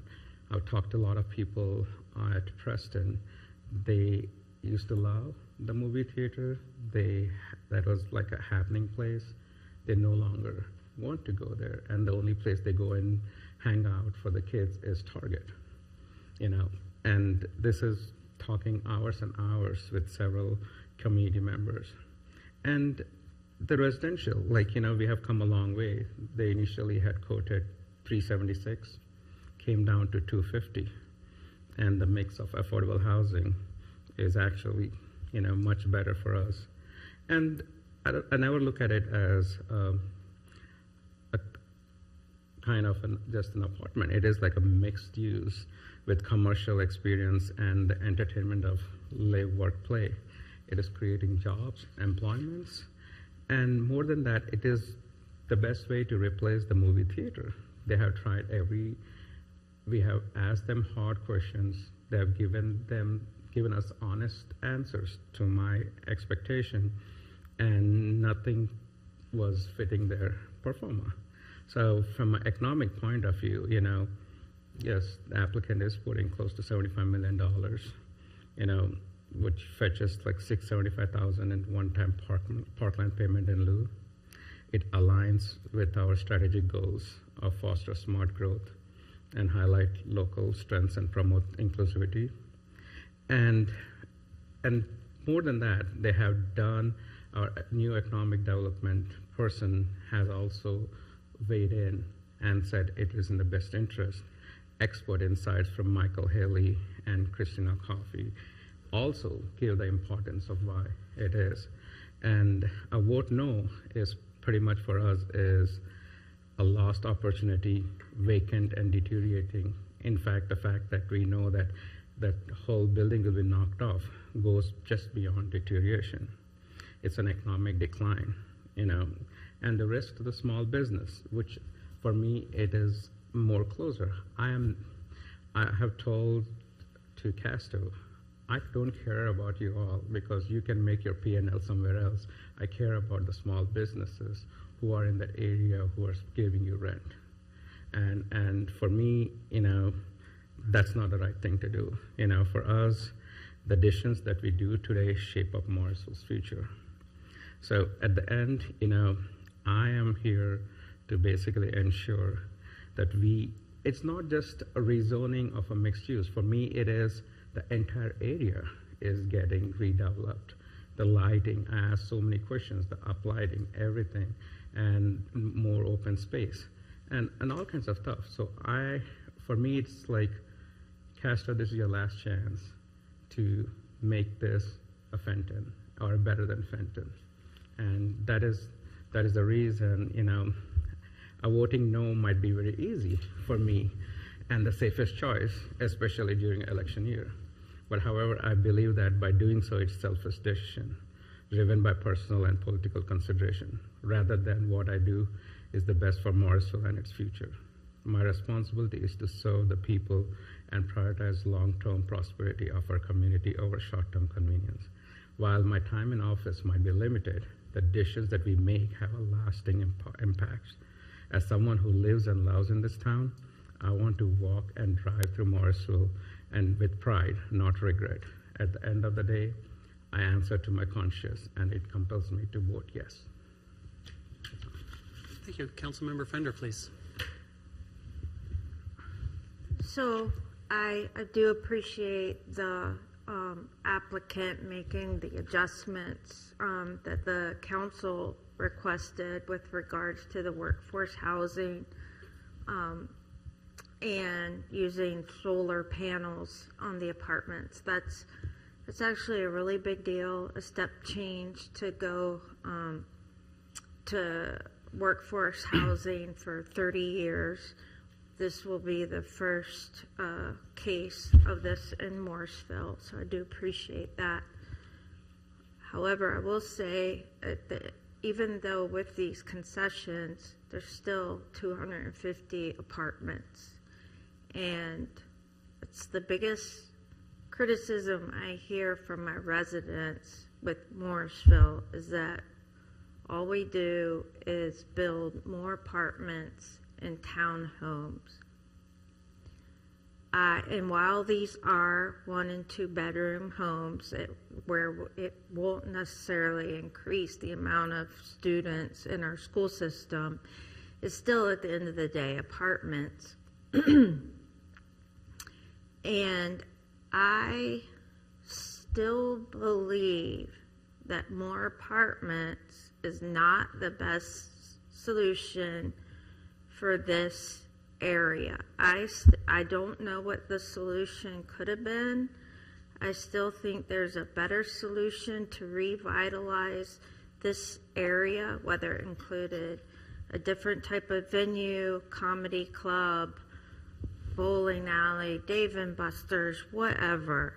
I still think there's a better solution to revitalize and redevelop this area to bring people there for entertainment and restaurants.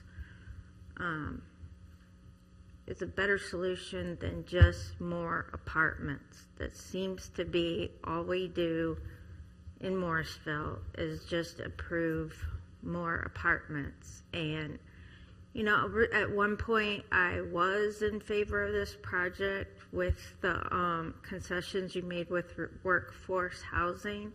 However, given the amount of apartments that are being built around that area as it is, I cannot in good conscience vote to approve more apartments. So that's all I have. Thank you. Okay.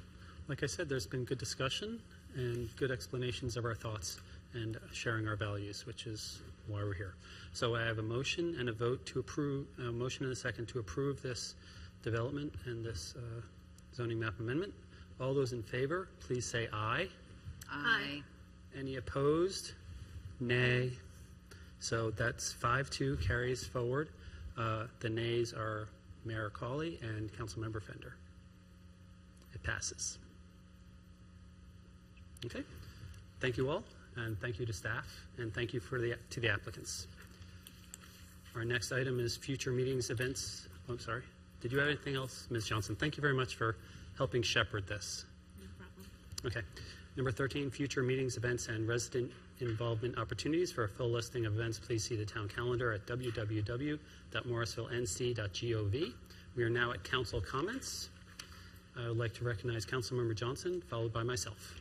So I'll be really quick because we have a closed session to get to. Thank you, Brandon and staff, for the wonderful ribbon cutting ceremony today for the Southern Lot. I'm sure we're all going to say that, so I get to go first tonight. The only other thing I wanted to bring up, and I'm not sure whether we need to do anything or not, but those that have been following the Duke Energy transmission line project, Duke Energy chose their preferred route for that transmission line, and that is the best scenario for the town of Morrisville. So I just want to say that, and I'm grateful to them for picking that. I don't know if and I'm not asking you to send them a letter, but have you been in communication with them at all, Brandon? So we received that information. I believe Giselle may have spoken to them before she left. But if not, we'll certainly be following up with them. And I think, as I shared with you, I would agree. I think they took your comments seriously and took your feedback seriously, and I think that is good on them to support that partnership. Yes, and thank you for saying that, because I agree with that. That was the other options that could have been extremely detrimental to our community, and this really is what we preferred, and they chose it. So I give them kudos. So that's it. That's all I have to say. Thank you. Thank you. Now it's my turn, followed by Councilmember Rabati. I want to say simply that I'm looking forward to a productive retreat, and thank staff in advance for all the hard work and preparation that they have already done and that they will do to help us guide the town to even greater successes. I'd like to recognize Councilmember Rabati, followed by Councilmember Fender. I just wanted to say that I was really disappointed that I had to miss the ribbon cutting today. I appreciate all the work that went into the project, and that I'm very happy with what I anticipate will be many happy years in that park for the town and our residents. Councilmember Fender, followed by Councilmember Rao. I just wanted to remind our residents of the new food waste receptacles we have around town. I had the pleasure of using the one in the Church Street Park Southern Lot on Sunday. So we have the food waste receptacles at the Church Street Park, the Northwest Park, and Morrisville Community Park. Correct me if I didn't get that right. You do have to download an app to your phone called Compost something. But then you can see, I compost at home in a bin where I'm a residential compost. You can typically only do like vegetable remnants, plant, clippings from your garden and paper. You cannot typically compost like pasta, cheese, or meat. However, in these food waste receptacles, you can put in all those things that you typically would not put in your compost bin at home. So I was able to do that this weekend. Wanted to just give a shout out to Kimberly that really advocated for getting those in our town. That's all. Thank you. Councilmember Rao, followed by Councilmember Scroggins Johnson. Happy New Year to everybody, and congratulations on the great ribbon cutting at the park. I want to wish our Indian community a happy Makar Sankranti, very festive time of symbolizing the harvest. Looking forward to a great MLK weekend, and I was honored to be a speaker at the Global Academy Excellence induction just a few weeks ago. I just want to end my comments tonight by congratulating Governor Josh Stein for being sworn in as our 76th governor, and it's an exciting step in his journey. And I know that we know that he'll do a great job. And I want all the elected officials and the new council of state for being elected, who all begin their service. And on a final note, I want to say that our nation lost a hero as we lost President Carter last week.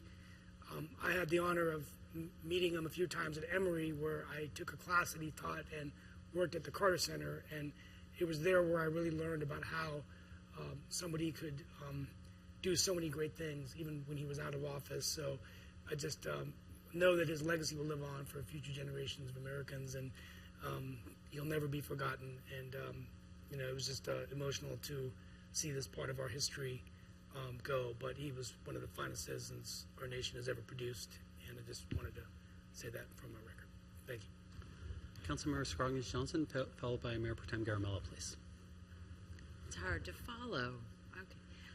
Happy New Year, everyone. I am excited about the upcoming retreat for the council next weekend. We are going to be discussing very important topics relating to the budget, including, where we want to take the town. In 2025, we're looking forward to our town center and some other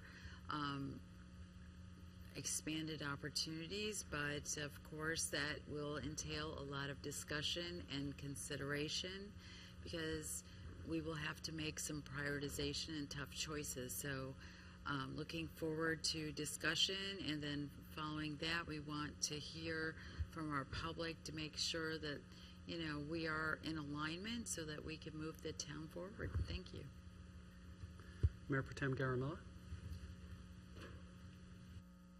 Again, Happy New Year, and thanks to staff. Finally, we have the southern lot up and running. I'm pretty happy. One of the things that I don't know who was I talking to, I think, how do people know how to book those practice pitches? Is there any plan around it? There is, but I'll have to get back to you with details on that. Okay, because that's one of the things people will start.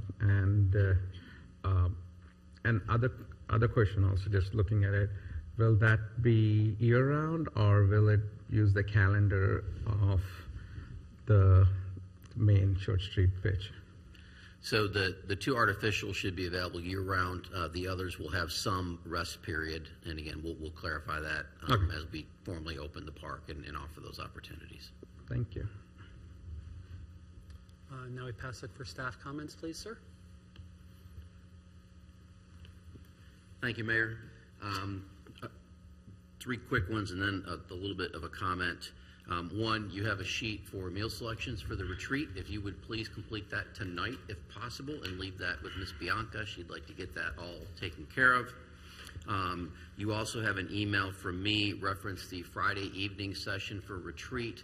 So if you would like to take a look at the framework that's been proposed, if you have other talking points you'd like considered, please just share that with me. Would like to also get that together so I can give that back to you as sort of a final, here's what that will look like.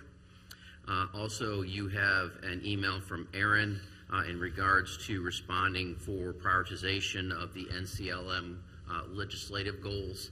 We need that back as soon as is practical. That vote needs to be placed, I believe, the end of this week.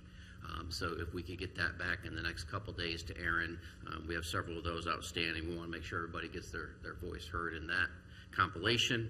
And then lastly, want to speak to Church Street Park and a study that we have convened or called for there. So we've had a previous discussion agreeing to the use of ARPA funds to conduct a study of Church Street Park to evaluate options for potential future cricket expansion. And our staff has negotiated a contract with a company by the name of BDP, a cricket consultant that works primarily out of London, England. That study contract is in the amount of $208,500, and work has begun on that project. This study will focus not only on the potential for expansion, but also particularly the economic development opportunities that can come with that expansion. This will particularly help staff inform our request for funds from the Wake County Hospitality Tax later this year, should you elect to proceed with that application. And just for clarification, it's not on your agenda, because formal approval was not needed because of the cost and the nature of the agreement, so I had the authority to sign that for the town. And then secondly, we also had to have that started before this meeting. So we did that after we had a discussion in December to make sure that we could meet our own timelines and a deadline related to preparing for the hospitality tax. That's all. Thank you. Okay, seeing none, I'd entertain a motion to go in. Oh, well, let me just say, we have one closed session at this time to discuss a personnel matter. Thank you to everyone for watching this evening. As this is the end of our public business, I would ask for a motion to enter our closed session at this time. Mayor and council, I move that we go pursuant to North Carolina Statute 143.31.11A6. I move that we go into closed session for the first time. I have a motion from Councilmember Rao, a second from Councilmember Johnson. All those in favor of going to closed session, please say aye. Aye. Any opposed? Hearing none, that carries unanimously. 7-0 is 9:57. We are now in closed session. I've been informed by staff that it's fine for us to just stay up here. It's a short one, so we're waiting for staff to clear the room after we give them our meal stuff. Or can we just put it in your box?